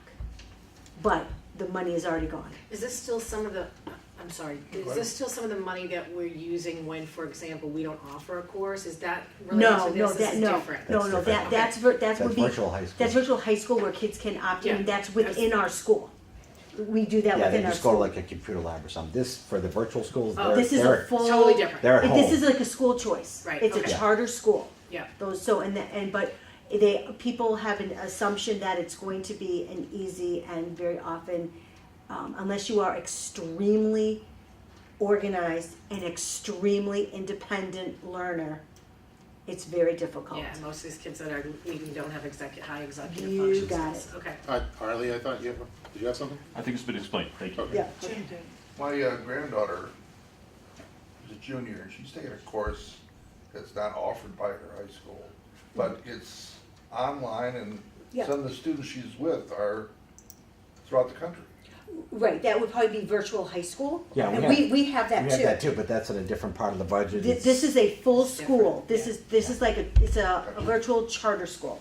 Right. So it's completely off the, yeah.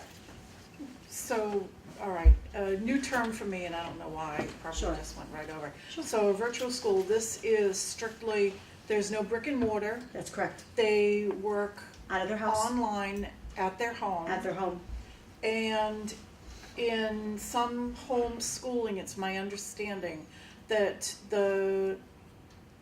typically the parent needs to go out and use the same basic foundation curriculum that the school is using for their, Yeah. for, You're getting two things crossed. Yeah. okay, And I'll explain it. yeah, Okay, please. so, in the state of Massachusetts, parents have a right to homeschool their child. Yeah, So this would be a parent who says, I wish to homeschool my child for, it could be religious reasons, it could be whatever reason.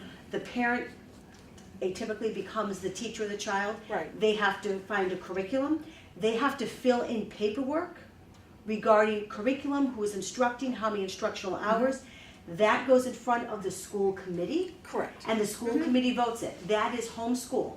Those students are never counted in our numbers. We're not losing funding for those students because they are homeschooled. Then there are the charter schools, which could be like a Franklin Charter School, or one of these two virtual schools, TECA and MAVA. Right. So that is, a student says, I'm going to go to TECA, and they make application. TECA says you've been accepted, and we're notified that the student is now going to TECA, and that money from our budget is pulled out by the state to pay for that child. So, okay, can I take it a step further then, Sure. please?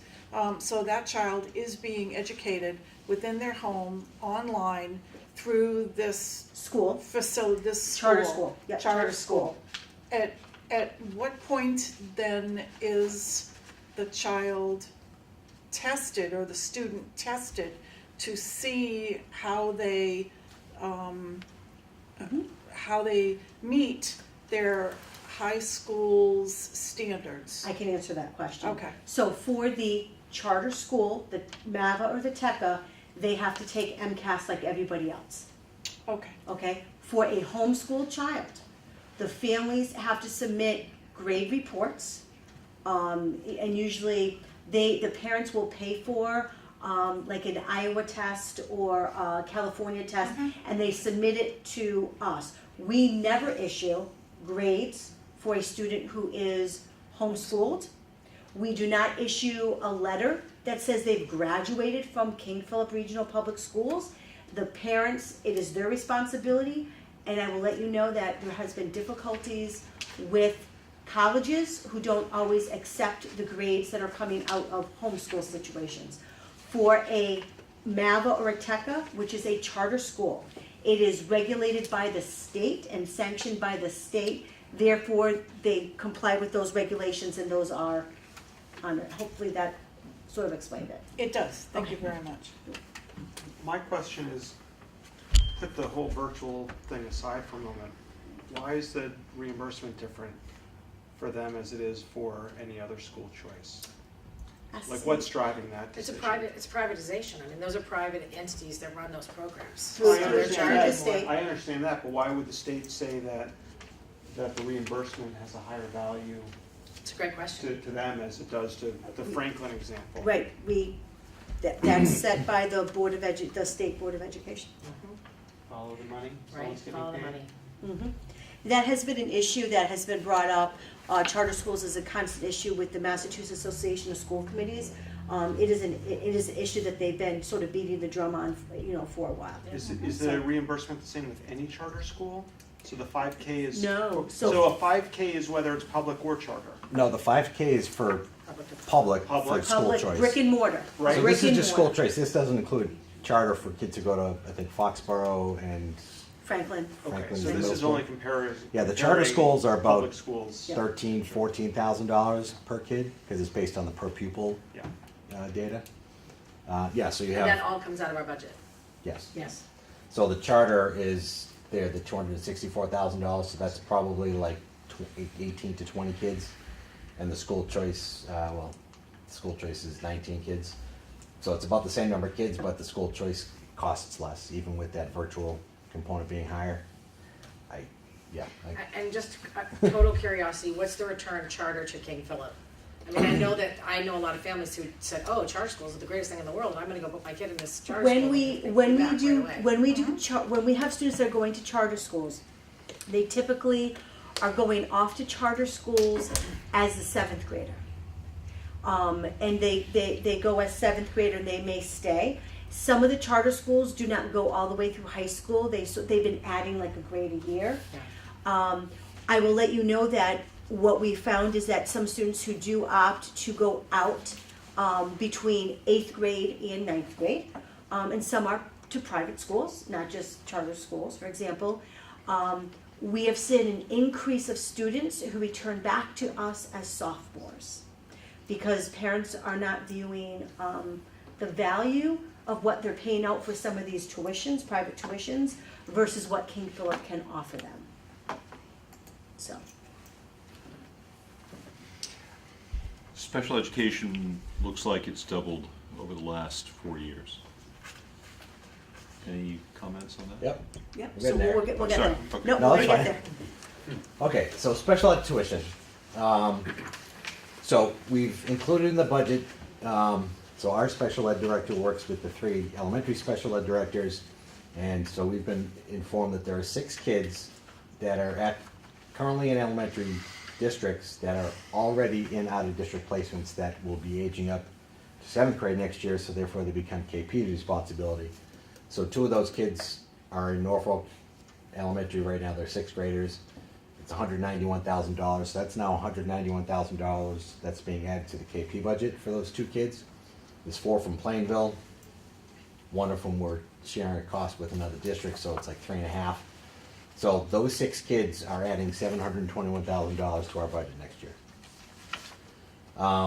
We also are, this is the only new thing we're adding in the budget, is a social emotional program for a couple of other kids, some of whom are coming up from the elementary, as you see, 2 and 1, and 2 who are currently in the middle school. So we have a cohort of 5 kids, and rather than sending them out, which would collectively probably cost $250,000, we're looking to add a teacher and a teaching assistant. It would cost about $90,000. So that's some cost avoidance, I guess. Plus, it's a lesser restrictive environment because they're in their home school, they'll be with peers and so on. So that's the only new thing that's out in the budget, but really it's less than it would have been otherwise. And then the law requires that we are responsible for kids until they turn age 22. So if you figure a 7th grader, maybe on average 12 years old, 13 years old, that's a 10, even though it's only 6 grades worth, some of these kids we have for 9, 10 years.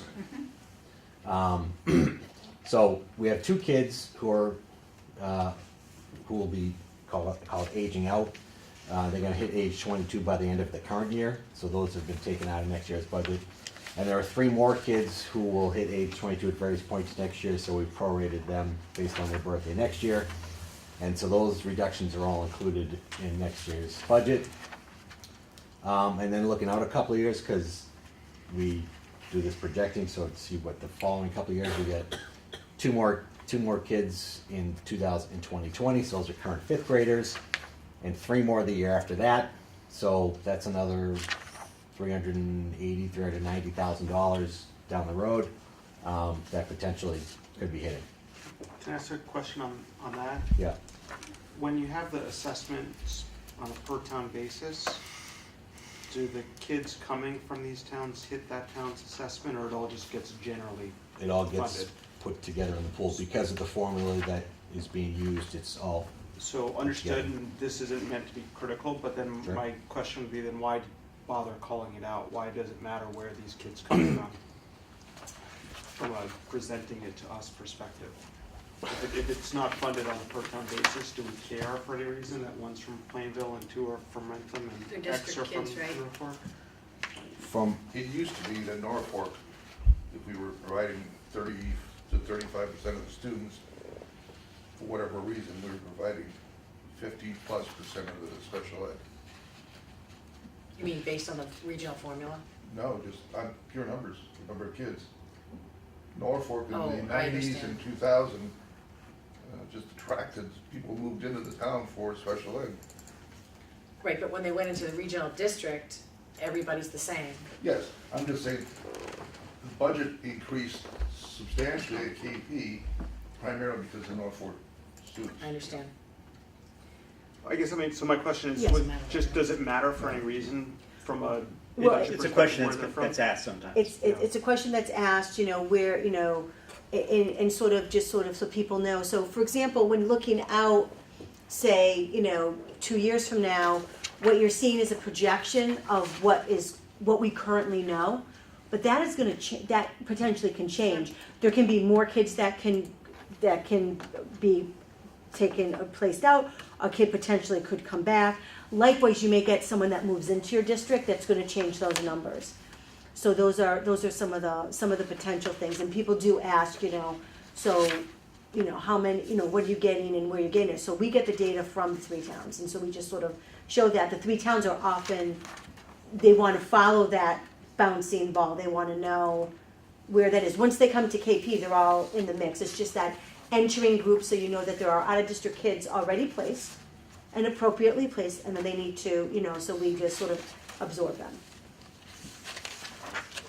One of the reasons that it's interesting to see the number is you ask, well, what has happened to Norfolk's budget as a consequence of the 191,000 that moves over? And I'm sure it was said somewhere, I just can't quite see it here. Well, that's a question the public asks us sometimes. Right. When they're looking, because this is clearly the most challenging and confusing and sensitive area of the budget, and because it's so large. Absolutely. And so we've got a lot of questions from folks that we present this to in the towns who are, one of the questions they look at is, well, you're absorbing all this, what does that mean for the elementary budget? I mean, I think that's maybe one reason why that question has been asked, I don't know. But maybe not to break it out in the future, just so that people know it doesn't matter, we're dumping into a regional district, so It doesn't matter if 2 kids came from Norfolk and 1 kid came from Rentham, because next year 2 kids will come from Norfolk and 1 kid will come from It's different every Lakeville. year, right? Exactly, that's what I'm saying, so why bother? Well, we present it every year, it's, Yeah. you know, this is, But what you don't wanna do is pit family against family. Oh, no. But No intention. But it does reflect sometimes the elementary district's ability to manage the special education process. I'm not gonna name names, but we used to have a school superintendent here that farmed out many kids out of district because they didn't wanna deal with them in HL and or Freeman Centennial. Correct. And so by the time they got the KP, they had been out of district for 5 or 6 years. They're gonna continue, which adds a lot more cost. We had a superintendent brought a lot of the kids back in-house and saved the town a lot of money. And probably served the kids well too. I recall, I do, I was here then too. It appears to me, I may not be understanding this correctly, that on the detailed budget, page 3 of the elementary school, that there's a $192,000 increase in special ed at elementary school. Right, because didn't she mentioned how many students they've identified that were going to need the special care coming in. So Yes, that, that's a tally, I do, Right. yeah. so, you know, So we're losing the if 192 191, going out, right. and there's, must but we be- have, but they've already identified, I forget how many she had mentioned. So that's just gonna eat up, I mean, that could be, Right, but some of those 250. students end up in a typical classroom once they get to high school, so maybe you're receiving special ed services no, I in think elementary school. Yeah. we're only talking about how the 191 would affect, since there are 2 Norfolk kids going out. Yeah, Right. How that is going to be affecting the elementary school, you would think, oh, they've got 191,000 more in their budget because now they've got that 191 leaving. But to answer Arlie's oh, I concern, understand yours, I'm sorry. we have how many students that they've identified in the elementary school coming in Right. that are going to need those special services. Right. And that's eating up 191 or possibly more. Or So that's why possibly you're not more, gonna apparently. see, It's up Right, it's not like a 192. savings when they go into the district. no, Right. you're not gonna see that. Right, I didn't know where you're going with that, but no, Yeah. I have you. Always difficult, always difficult. Okay, so as you astutely pointed out, looks like the costs have almost doubled in the last few years. These last two on the far right, it's the current year budget and next year's proposed budget, so you can see, yeah, it has gone up a lot, obviously. One of the pieces is when the recession hit back in Eight, eight, nine. One thing that the state did is the state put a cap on out-of-district placements and how much they could increase for, the next year's budget. And so they had actually capped it for like 2 or 3 years at a 0% increase. And then they let the cap go off and off, so there is almost like a 3%, 3.5% increase just on tuition in the out-of-district placement schools. So it's not only just the out-of-district placement, you have to understand that the cost for those placements does go up. The state does sort of, for public placements, like our collaborative placements and stuff, there's definitely there's a cap, but some of those private placements have no cap. So if a student has been outplaced into a private out-of-district placement, they tend to make larger jumps, just so you know. And is that, so you get some of that special education placement returned the next year, is that right?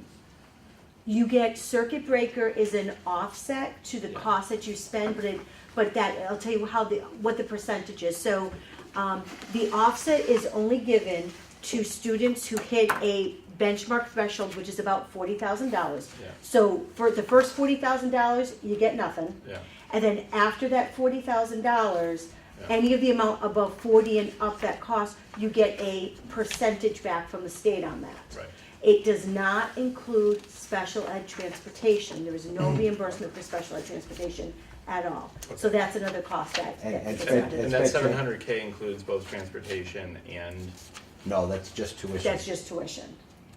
these are all just tuition. So out of the almost $3 million we're projected to spend next year on special ed tuition, we might get a third of that back from the state. Well, and that we'd get that in 2020. So out of what we're spending in 18, 3.7 million, we're getting back this year about 1.2 million. So we're getting back about a third. And so like I said, that above that threshold, we're supposed to get 75%. This year it's only funded at 65%. So we're getting about 160,000 less than we should be getting out of that for this year. Let's see, where was it? Okay, so this chart shows in district. Well, it shows all of the special ed kids in the district. So the yellow on the bottom is the out of district. So you can see going back 10, 12 years, it did go down, but then it's been creeping back up again. It's going back. It was 60. It went all the way down, and now it's going to be back to 60 next year. The green in the middle, these are in-district programs that we've created. I think we have like 8 now. 9. I think we have Nine 9. now, Right. so- And this other one will add another. So I mean, we've had 28, 40, and next year we're projected to have 104 kids in those in-district programs. So obviously those are, again, not only less expensive, but they're more, for the social and other aspects of it, and they're closer to home and so on. And then the light blue at the top, those are just other kids who are on IEPs, but they're not in a specialized program. You can see that number has actually gone down somewhat. So you see the total kids has sort of been flat over the long haul. But some of them have gone, some of the different subgroups have gone down then back up and so on. Like Liz said, those yellow ones, the out of district ones, those are the ones that in many cases have the most fluctuation because those are the most expensive. The average is probably, I don't know, $75,000 to $80,000 per, but that's from a collaborative, which is like $45,000, which a lot of the kids, about a third of the kids go to. But an out of district placement, if you have someone who's in a residential placement 365, 24/7, that could be over $300,000. So obviously it's special ed is the most volatile part of the budget, obviously. And we typically place students, we want them in the collaborative. It is the least restrictive, and a collaborative, and Norfolk's also part of the BICO collaborative. Collaboratives are actually considered an extension of the public schools, and that's important to know. And when you have a child who goes into a collaborative placement, it's usually a better, easier step as you want to return a child back. They may have those needs, and then as they get a little bit older, a little bit more mature, things hopefully get stabilized for them, then you can step them back into the regular school setting. And for those of you who don't know, one of our in-district programs that is not listed as a special ed program, because it's not necessarily, it's for any student, is our STEPS program. And we started that through a grant. And that is any child that could potentially have been out of district, or a child that has received some form of hospitalization that is coming back to King Philip. It steps them a very small, supportive atmosphere as they then begin to step back into a full classroom schedule. So we have that's both for regular ed and special ed students. I have a question on the numbers there. Just rough math, it looks in total across all 3 of those categories, it represents about 15% of the total district enrollment. Yeah, that's correct, yep. This is maybe more a curiosity question. Do you have any comparative data of how that reflects to percentages from some of those other towns that we have other comparisons with? Are we in line with those standards? I can give you a couple comparisons. So us compared to the state average is 17 to 18%. And then actually the elementary districts are running about between 14.5% and 15% special ed. And actually when all those numbers come out, figured out, KP is running about 12%. So we work to get kids off IEPs. Not that everyone doesn't do that, but working to get their needs met. And because they're older or getting older, they need to learn how to self-advocate for themselves, which is a really important skill that we need to teach them. Because they are going to go on, if you look at our results, many of our special ed children, most of them, will go on to a 4-year college, and they have to self-advocate for themselves as they get to that age. So that's a skill that we really try to teach them, so that they learn, to ask what they need, and as they come in and they step down or step in or need less and less supports, so then they can be, potentially off an IEP. So we're a little bit lower than the elementary schools, which is appropriate, because the more services you give students at a younger age, the more likely you're going to be able to roll them off an IEP at an earlier age. They may need some supports, and then you can, step back. The same thing is true with special ed students who may have come off an IEP, or an ELL student who has come off of a language plan.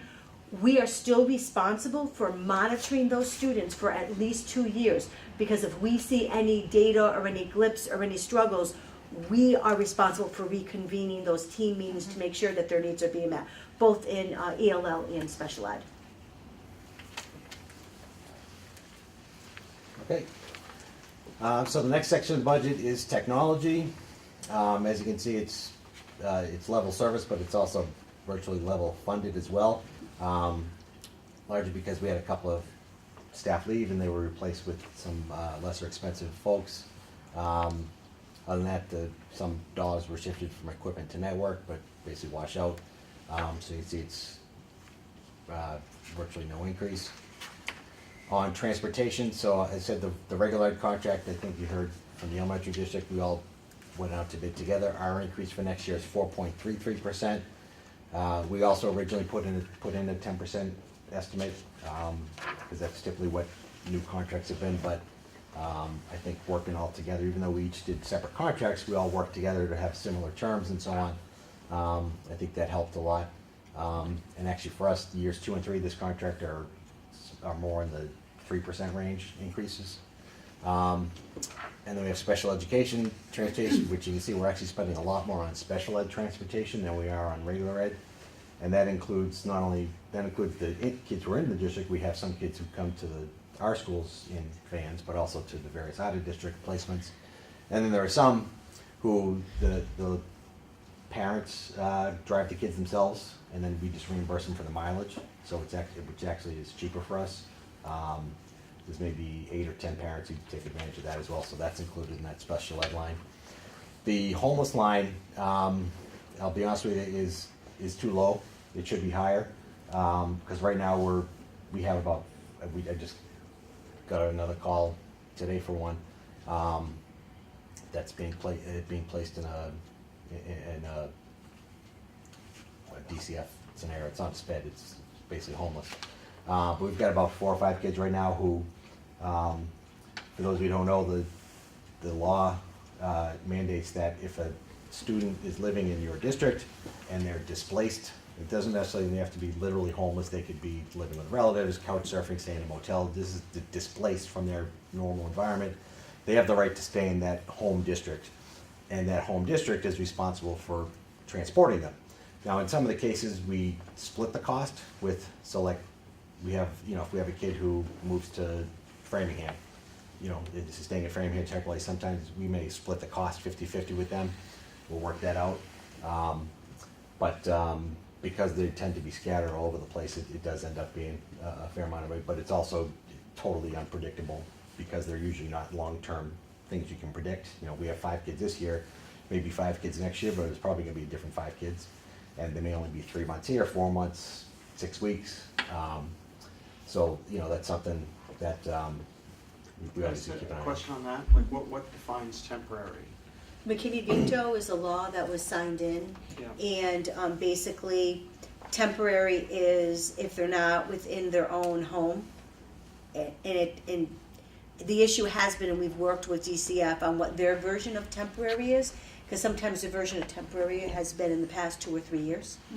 Some And families are in shelter that long. right, Yeah. right, Yeah. right. Yeah. So it's under McKinney veto, it's really if they're not in where they were when they were displaced, you own that transportation cost until they get placed somewhere else. It's a making the federal resident- law. It's a Yeah, federal law. I don't think. So there It's isn't an unfunded necessarily a cap on it. Once they live in the KP district, or they're displaced for However long. whatever If reason. they wanna come back. If they wanna come back, so if they're living here in 7th grade, they get displaced. They could be we living could here be in fourth respons- grade and we- be displaced. We could be responsible through 12th grade. Absolutely. Could happen if Theoretically, if they remain in temporary housing. Yeah. So if they're in a scattered site apartment, or I work for School on Wheels, is what we Okay. do. So if they're in a scattered house, say they came from the KB district, they lost their housing for whatever reason. Yeah. They end up in a shelter in Stoughton, but they don't wanna go to Stoughton's public schools. They don't know how long they're gonna be in shelter. They don't know how long it's gonna be until they can return to the district. So they don't wanna lose, what happens to kids, they move 3 or 4 or 5 times in a year and they lose layers of learning, right? So the whole purpose of McKinney-Vento is to keep them in their original district. Right. Yeah, because every time they get displaced, there's usually a 2-3 day gap where we figure out how we're gonna get the kid here. You know, if they're moving multiple times, they could be losing 8-10 days a year. And it happens all the Just- time. Oh, It yeah, happens all right. the time. Yeah, because in addition to being the de facto facilities manager, I'm also the homeless coordinator for the district, so. So I get those two. I'll give you my card. Yeah, definitely. Okay, so that's transportation. So here's just a 10-year graph. You can see the special ed in the blue going up and up. Sort of mirrors the tuition placement cost. And the red is a more steady line on the regular transportation. Again, we only had one bid, as far as I know. I don't know when the last time, if there ever was multiple bidders on the regular bus contract. But that's the case. My last district, we went through 2 bid cycles. We got one bid. And all the neighboring towns around us, every time they got one bid too. And sometimes there's different companies. Part of it is that it's very expensive for a company to enter a district because you have to get all the buses and you have to find a bus yard and a fueling location, and so they just don't bother. And a lot of companies have merged and bought out over the last couple of years, so unfortunately we end up paying the price literally and figuratively. So on facilities, again, it's a very minor increase, just a 1.2%. Utilities going down a little bit. We've had some cost savings on the heating, although this year with the winter we've had, it's creeping up a little bit. In particular on equipment, even though it's a relatively small number in raw dollars, but it's a 15% increase, as I talked about earlier. We've had, I have a motto with facilities: when something breaks, we have to fix it, whether it's in the budget or not. So this winter, when we've had motors go and HVAC and univents and heating units, when the custodian tells me it's broken, okay, get it fixed and let me know how much it's gonna cost. It's not like, well, do we want to, no, it has to be replaced, so it has to be fixed. So, that's gonna be an area of concern of us creeping up. On the insurance, so we do our insurance. We have a broker who does it. We're basically our own unit. We're very pleased. Our increase was only 2.56% on health insurance next year. And one of the things, again, another one of the things that the school committee asked me to do when I first came on was to explore different options for health insurance. Could we get better rates and so on? So I did that. I looked at the carriers that the three towns have. Looked at some other regional purchasing groups. My last district we were part of a purchasing group. The benefit of being part of a larger group is you get the power of the masses, economy of scale. The downside of that is you're lumped in with everybody else. And in terms of a risk profile and claims history and so on. So educators are a pretty low risk incident. They don't get hurt on the job a lot, or at least less often than police officers, firefighters, DPW workers. So if we were in a plan or group that had those types of employees, our claims would go up. And we compared what our costs are versus what the towns are paying, and ours are less expensive. Now, the contribution percentages are different amongst all of us, and that's a separate issue that has to go through collective bargaining. But as far as the actual premiums, we're actually paying a lower rate. So we're staying with that. So that is reflected in the top 2 lines of retirement contributions. That is Norfolk County retirement. That's for all of the non-teachers in the district, because they don't go through MTRS, the mass teachers. They go through Norfolk County, so that's our assessment on that. Can I ask a question on retired employees? Yeah. So that is an employee who might retire at 55, but is not eligible for Medicare until 65? Correct. So what happens is if an employee retires and they're not Medicaid eligible, they, with our health and welfare trust, they can stay on the current medical insurance until they turn that age. Then they have to go on the Medicaid, and then they have the option for the supplemental that's offered through the district. Right. Yeah, and our Medicare, I think, was a 6.2% increase for next year, so that was. And then the non-employee insurance, again, this is one of those things that is gonna be unique to a regional district, so that is our workers' comp, unemployment, liability insurance, auto, all those different things. That presumably, for the elementaries, that's just a town hall budget. So you've got that there. Question on the health insurance. Although your costs are only going up 2.5%, is there any impact to the individuals, the It's going up people 2.5% as well. receiving these benefits? No, in terms of the benefits, the level of benefits, no, the that's- co-pays, like those sorts of No, things. so that- yeah, It's so- totally a level plan. Right, so last year, the district did change some of the Plan design. plans, You did plan which, design. which mitigated the cost of the premium increases, but for next year, the plans are not changing. Okay. So, yeah. So one of the things I try to look at, these percentages do not these don't represent the year-to-year increase, these represent what percentage of the budget is being taken up by health insurance. Because obviously it's a fixed cost, you have to offer it, and if people take it, you have to give it to them. So you can see up through 13 or 14, it was steadily going up. It peaked at 16%. It went down in 14 because I think the rates, We renegotiate, yeah. redid the plans. They went down. They flattened out, and so we're now in that 12-13% that we were prior to that. So it's so we're holding steady. So it's just an indicator that I look at to make sure that we're not getting too out of whack with that. What percent does the employee pay versus in your district? So on PPO plans, the district pays 75%. And then on the HMO plans, what we do is we take the dollar amount of the PPO and translate it over to the HMO. So for the HMO, the district is picking up about 86%. So. And then lastly, debt service. These are just paying off the borrowing for the two renovation projects as well as the turf fields, and this is the separate capital component of the budget. So, so that's our. Can I go back to that insurance budget page Sure. Yeah. for retirement contribution? Who does that cover again? That's, that would be the Norfolk County, so it would be anyone that's a non-teacher. So your secretaries, your paraprofessionals, your custodians. Why would that have gone up so much since 2015? It's like over $200,000, almost $300,000.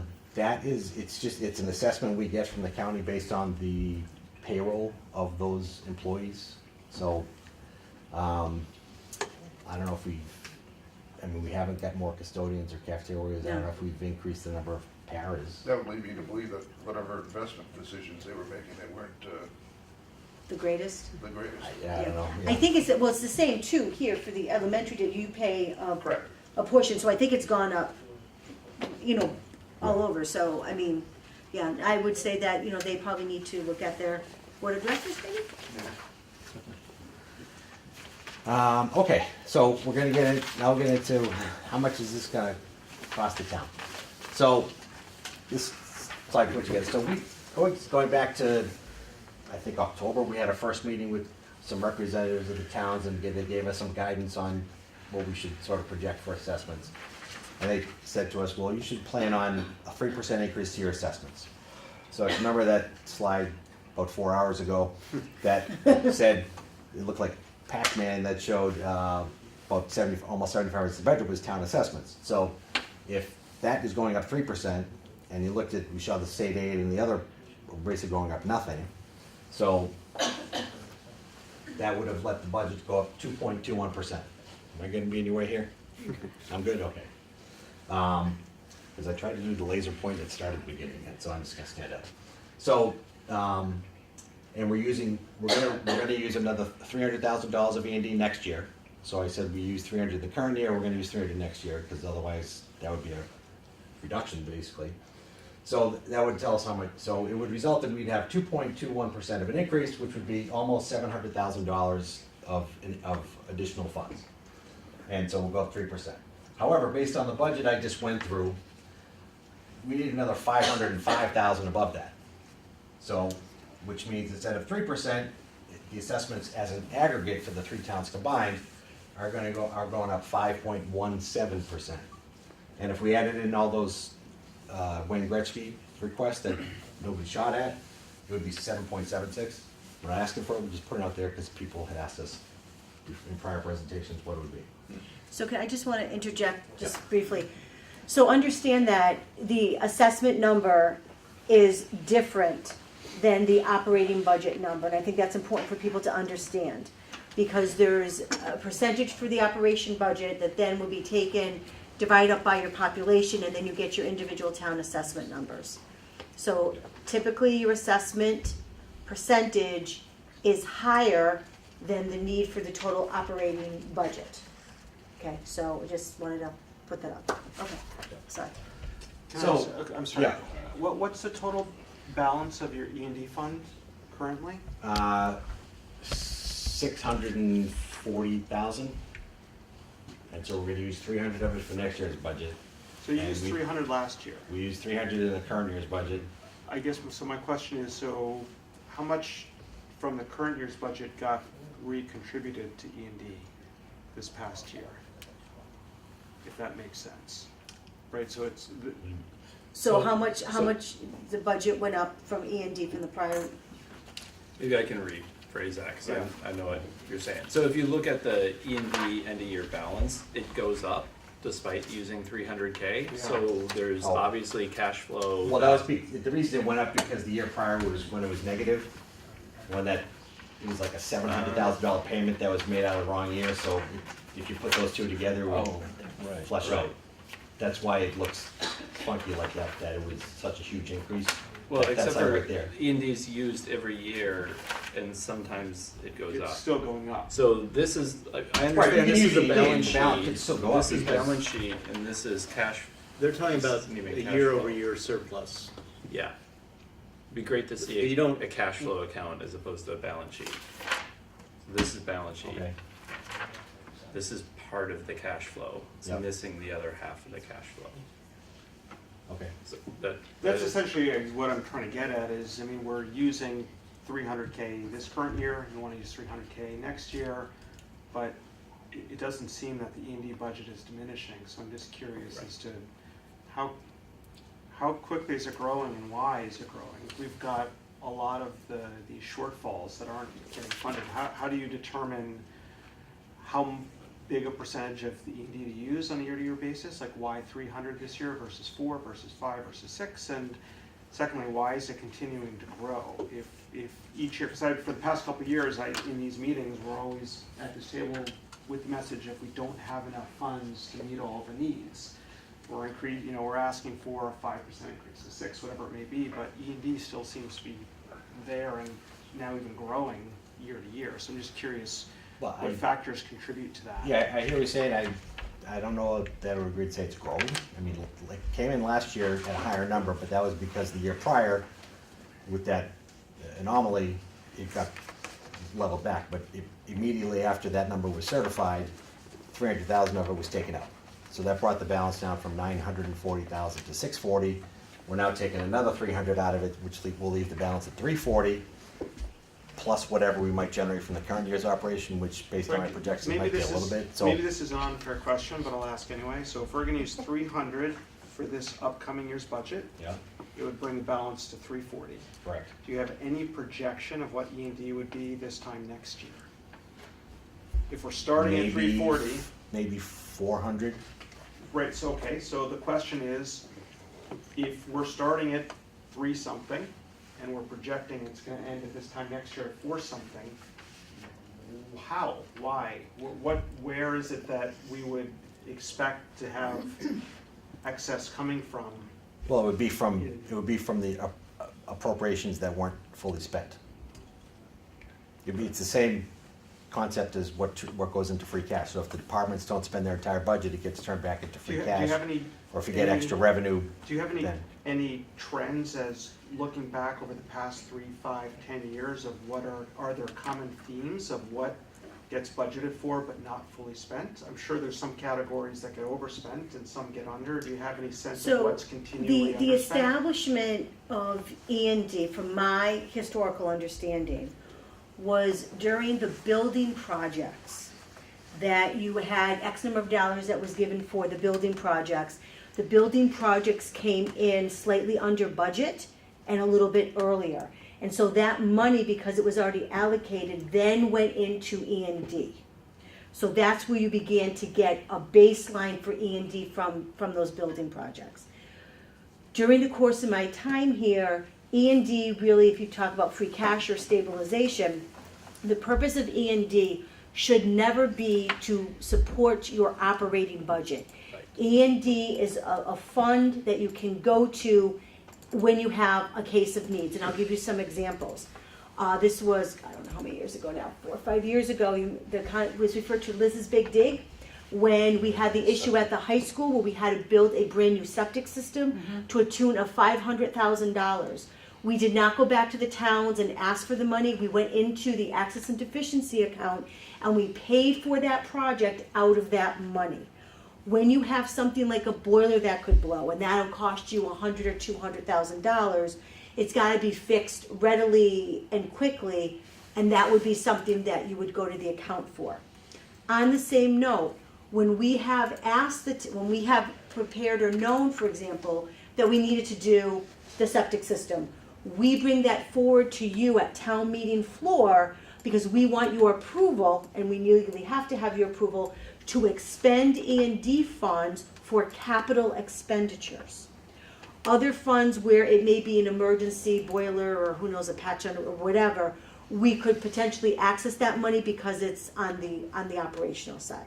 So that's how the fund got built up. Now, legally, access and deficiency can be no more than 5% of your budget, which would equate to about $1.2 million.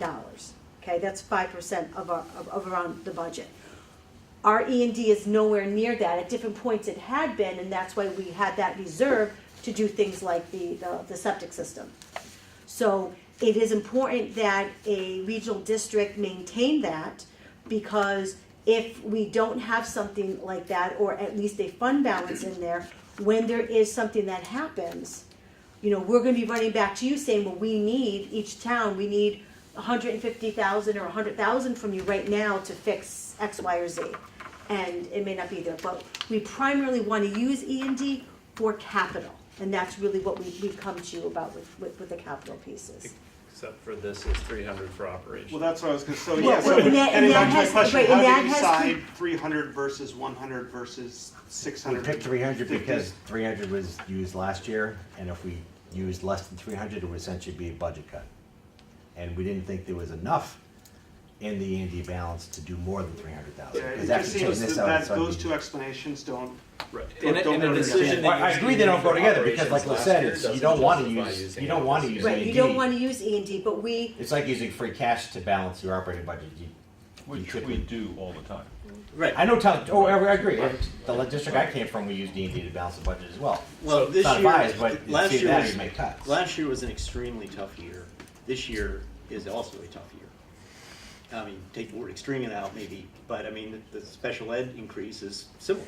Right. And So I like that. okay, If you push that and say it's a $750K increase in special ed, for which we will recoup 65% of a portion of that next year, and we need E&D to cash flow the difference between our sped repayment next year and the actual costs incurred next, this upcoming year. I get that. Saying we used 300K of E&D last year, so we're gonna use 300K of E&D for operating expenses this year, we'll only ask the question, what happens a year from now when you're at 40K left, and then 2 years from now when you're at negative 260, right? Like, baselining to a decision made last year is not justification of it being the right But decision. you're creating some E&D each year. Correct. from. I agree, with you. You're right, it's not the best long-term strategy, Yes. but like Mike said, given that with all the cuts that happened last year, we sort of looked at this year, for the next year, this year's process for next year's Right. budget is kind of stabilizing. Exactly. Let's just reset ourselves, and in order to do that and prevent further cuts, we said, okay, we need to at least keep that small portion of the budget, level, because if we did only 200,000 to keep it proportional, then okay, then that's now 100,000 that has to be made up somewhere. Do you have any like So- longer or historical chart of how much E&D has been spent Let's, on a year-to-year Yeah, basis? it's in one of the slides, yeah. That is slide 26. That's 26. yeah, I mean, if you think about, I think to your question originally, it's a $3 million budget, something like that. So if you came in with 1% of your budget, that's $330,000. That's gonna go into E&D. And it feels like coming within 1% of your budget is not, that's pretty close, right? This is an estimate. Right. So that's why 300,000 might likely go from next year's budget into the following, because even if you budgeted within 1%, you're still got $300,000. I get it. I mean, And I think that's why it keeps adding to itself a little bit. Do you I see what think this chart itself is really the basis for my question, right? Which it seems that I understand the purpose of the rainy day fund, and it makes sense. You don't know when the boiler is going to go, right? I get that. But if you look at the just total dollar value of the amount that's been spent on an operating budget percentage, it's huge, right, over the past however many years. It's in the millions of dollars. So it just seems like, and that was leading to the question of, do we know where this excess is continually coming from? I mean, I understand what it is, and it's for money that was budgeted and allocated but not spent. Right. But it just seems from the total dollar value that we've been putting towards the operating budget over the past 10 years, it almost seems like too predictable that there's a significant amount that's counted on to be there for part of the operating budget, year to year to year, and it just seems like that's not really the intent of what E&D is for, and it seems like we're becoming overly reliant on it. I mean, I think this chart proves we're becoming overly reliant on it to fund operating expenses, not unplanned capital expenses. There is, and this is, when we have these discussions with the three towns, we get a lot of different opinions about whether we should use E&D and all of E&D. Like there's the opinion that we shouldn't really carry E&D. It should be put back into the budget. And there is a fundamental disagreement about that. So I think over the years, you're reflecting different scenarios of the budget situation of that year, what the particular E&D balance was that year, and attempts that may be compromised sometimes. I think the intent of going forward, and we've talked about this a lot, is to have a more consistent policy where we don't spend too much and we do use it for capital. And that goes with the capital planning that Larry talked about on the slide earlier. If we have a capital plan that we can be building towards and have all the towns agree that that's what we should use E&D for, that's, there are differences of opinion about that. So. Yeah, I mean, Yeah. we had one of the other two towns asked us, they said, we're using all of our free cash to balance the budget, why aren't you using all of your E&D to balance? And so it's like 180 from what you guys just would. So, like I said, we're kind of in this, hopefully back to a positive transition where Right. last year was, from all accounts, a mess. This year we're trying to stabilize and part of that is, the E&D being less than, a sliver of the budget. So I totally hear your points, both of you, actually, I don't disagree with you. It's just trying to, gotta get through to a spot where, just real quick on the question of what generates E&D. What I typically find is one of the biggest things that does it is salaries, because we're in, what, is it April? It's April already, okay. So we're in April, we'll go through town meeting, May, June, and then over the summer, this is something that's unique to schools. Over the summer, lots of people leave.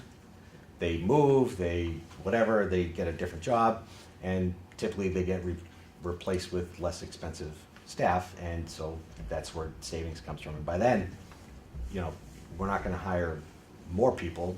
I mean, we could, but we typically don't. You don't. Right. Or you could buy stuff, but as you see in the budget, the stuff part of the budget is like 2-3% of it anyway. Maybe buy some extra books, whatever, but that's typically where the savings comes in, is from salary exchanges, and because salary is such a big part of the budget, that's typically where those come from. Because, you know, unlike other departments who can just sort of hire year round, you know, we basically get one narrow window of where all the hiring happens, and it's usually after the budget is set. So that's typically where those things come from. So this just explains how we get to the 505 overage. So now I know it's getting late. We're going to turn it to pumpkins. So you have the assessment worksheet in the second handout. I'm just going to walk you through it. So the statutory assessment method, that's what we use. Takes the required local contribution that comes from the state, and that is released as part of the governor's budget at the end of January, which is why we can't give projections prior to that. And then you have each member's share of the net school spending that exceeds that number, and it's allocated based on the provisions of the agreement, which is the enrollment. That's why that enrollment number is important. And then you get your share for transportation, debt service, and other capital. So we showed you this chart before. You see Norfolk is going up almost a percentage point, and if you go back 5 years, it's going up 1.6%. So obviously that's adding to your share. So we start off here. We take, and this matches up exactly to the sheet. So we start off with the total budget. We take out all the capital costs. Then we have our operating budget, and then we take out transportation, and so we have a subtotal, $30.6 million. And that's how much we have to allocate. And we subtract other revenues we get. Essentially, the towns are getting credit for other revenue sources, so it decreases your responsibility. And then you take out the Chapter 70. So you get the net number, $22.7 million, and that's what we have to divide up amongst the 3 towns. So we have that 22.7. We take the required local contribution here, which comes from the state, and this is the difference. So 17.5, so it leaves 5.2 million left over. We apportion that based on the enrollment. That gets there. We add back in the transportation, but you get credit for the reimbursement we're gonna get on that, so it's a net number. That gets apportioned based on the enrollment, and then here's your total assessment. So it adds up those 3 lines. So here's the assessment. This is what the current year is. So here's your dollar variance and the percent variance. So Norfolk 7.21. The 3% increase here, this is what we started off as a target. So 3% for Norfolk would be 245,000. It actually is 590, so the delta is $345,000. That's over the 3%.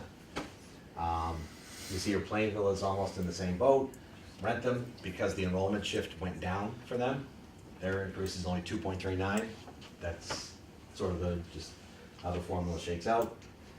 And then the capital, we add that in separately based on the enrollment, so another 740 for the capital. There we go. No questions?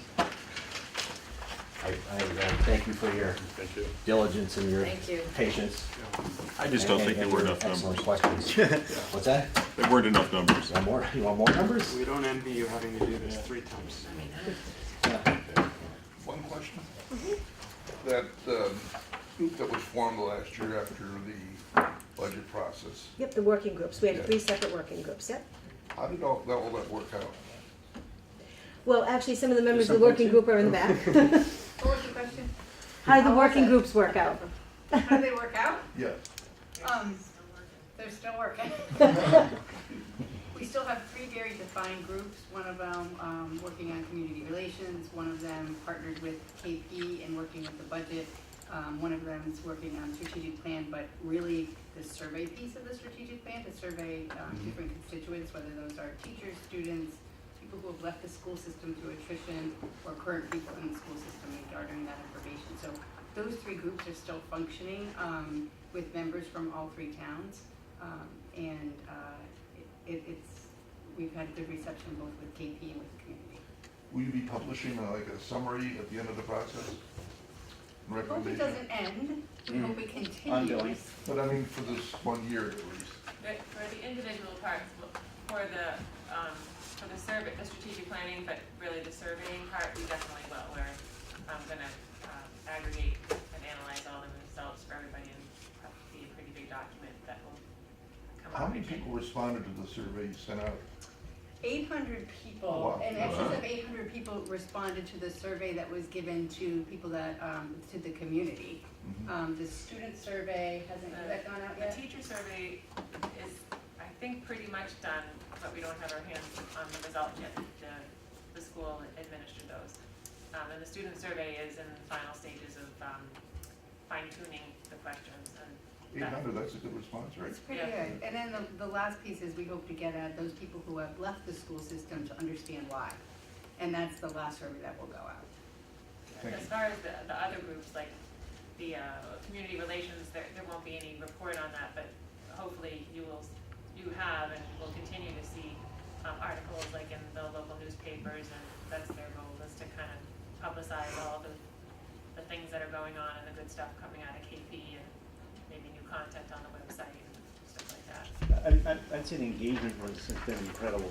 I mean, especially in the budget process, a lot more people just understand, partly because of Larry's presentation, but a lot more people understand the dynamics, I think, because you guys helped kind of pull that out as the process went along. Yeah, I would say it's mostly because of Larry's Yeah. presentation and Larry's communication style, but I think we then took those messages and through social media got the message out there. Yeah. Great. You just need to plan a second money tree. I need a whole orchard going. We'll use E&D for that. Yeah. Yeah, you can literally seed money. 2 questions real quick. Yeah. What was the change in Norfolk's required local contribution? And second, didn't we pay for the turf field already in some special? You're in year 3 on the bond, so was it Next year's year 3. next year's year? Yeah.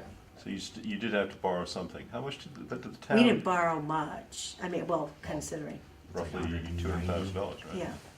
So, Well, it's 195. That's principal and interest, so might have been A little like less, half a right. million, maybe. but the town's contributed something to the turf field as well, right? And there was also a fundraising? well, yeah, there was a fundraising component that was, we had private donors. Right? Private donors, and then we went to whatever was remaining, and we asked the towns, and they voted it up. Right? And so it was a 3-year bond to the 3 towns. Okay, And so I- the town voted to borrow. To borrow, support- yeah, oh, okay, to allow okay. us to, or Okay. to allow To us authorize the I allow bond. you. to authorize the Thank bond. you, that's clear, yes. Yep. Yep. Okay. I'm trying to dig up that. I have it, so. It looks like we were in a big year for required local contribution change, is my hunch. Yeah, it's probably a combination of that plus the, Yeah, the students. see this is the tricky part about KP and these 3 towns, is because you're funding, the required local contribution is done on a town level. Yeah. And then dispersed to the various school systems you support. So I'm trying to see if I can.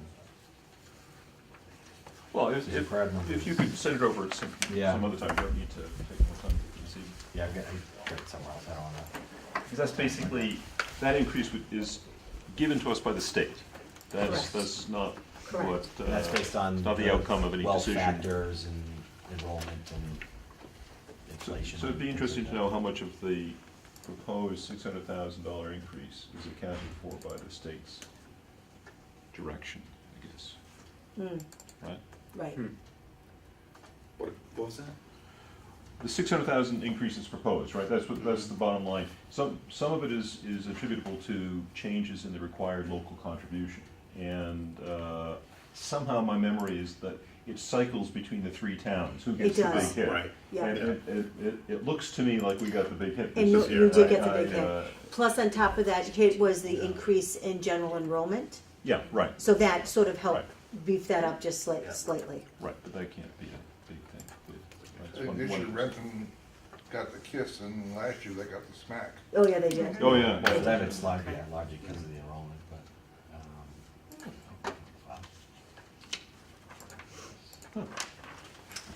Any other questions or anything? No? Anything else to add? No? Well, thank you very much. Thank you. So, okay. that's right, it's, getting sort of late. That's it for 7:30. tonight, we're not gonna be voting at all on anything tonight, so, entertain a motion to adjourn. Who adjourned? All in favor? Aye. Aye. Aye, aye. And we're not meeting So next the week. the We're number not. is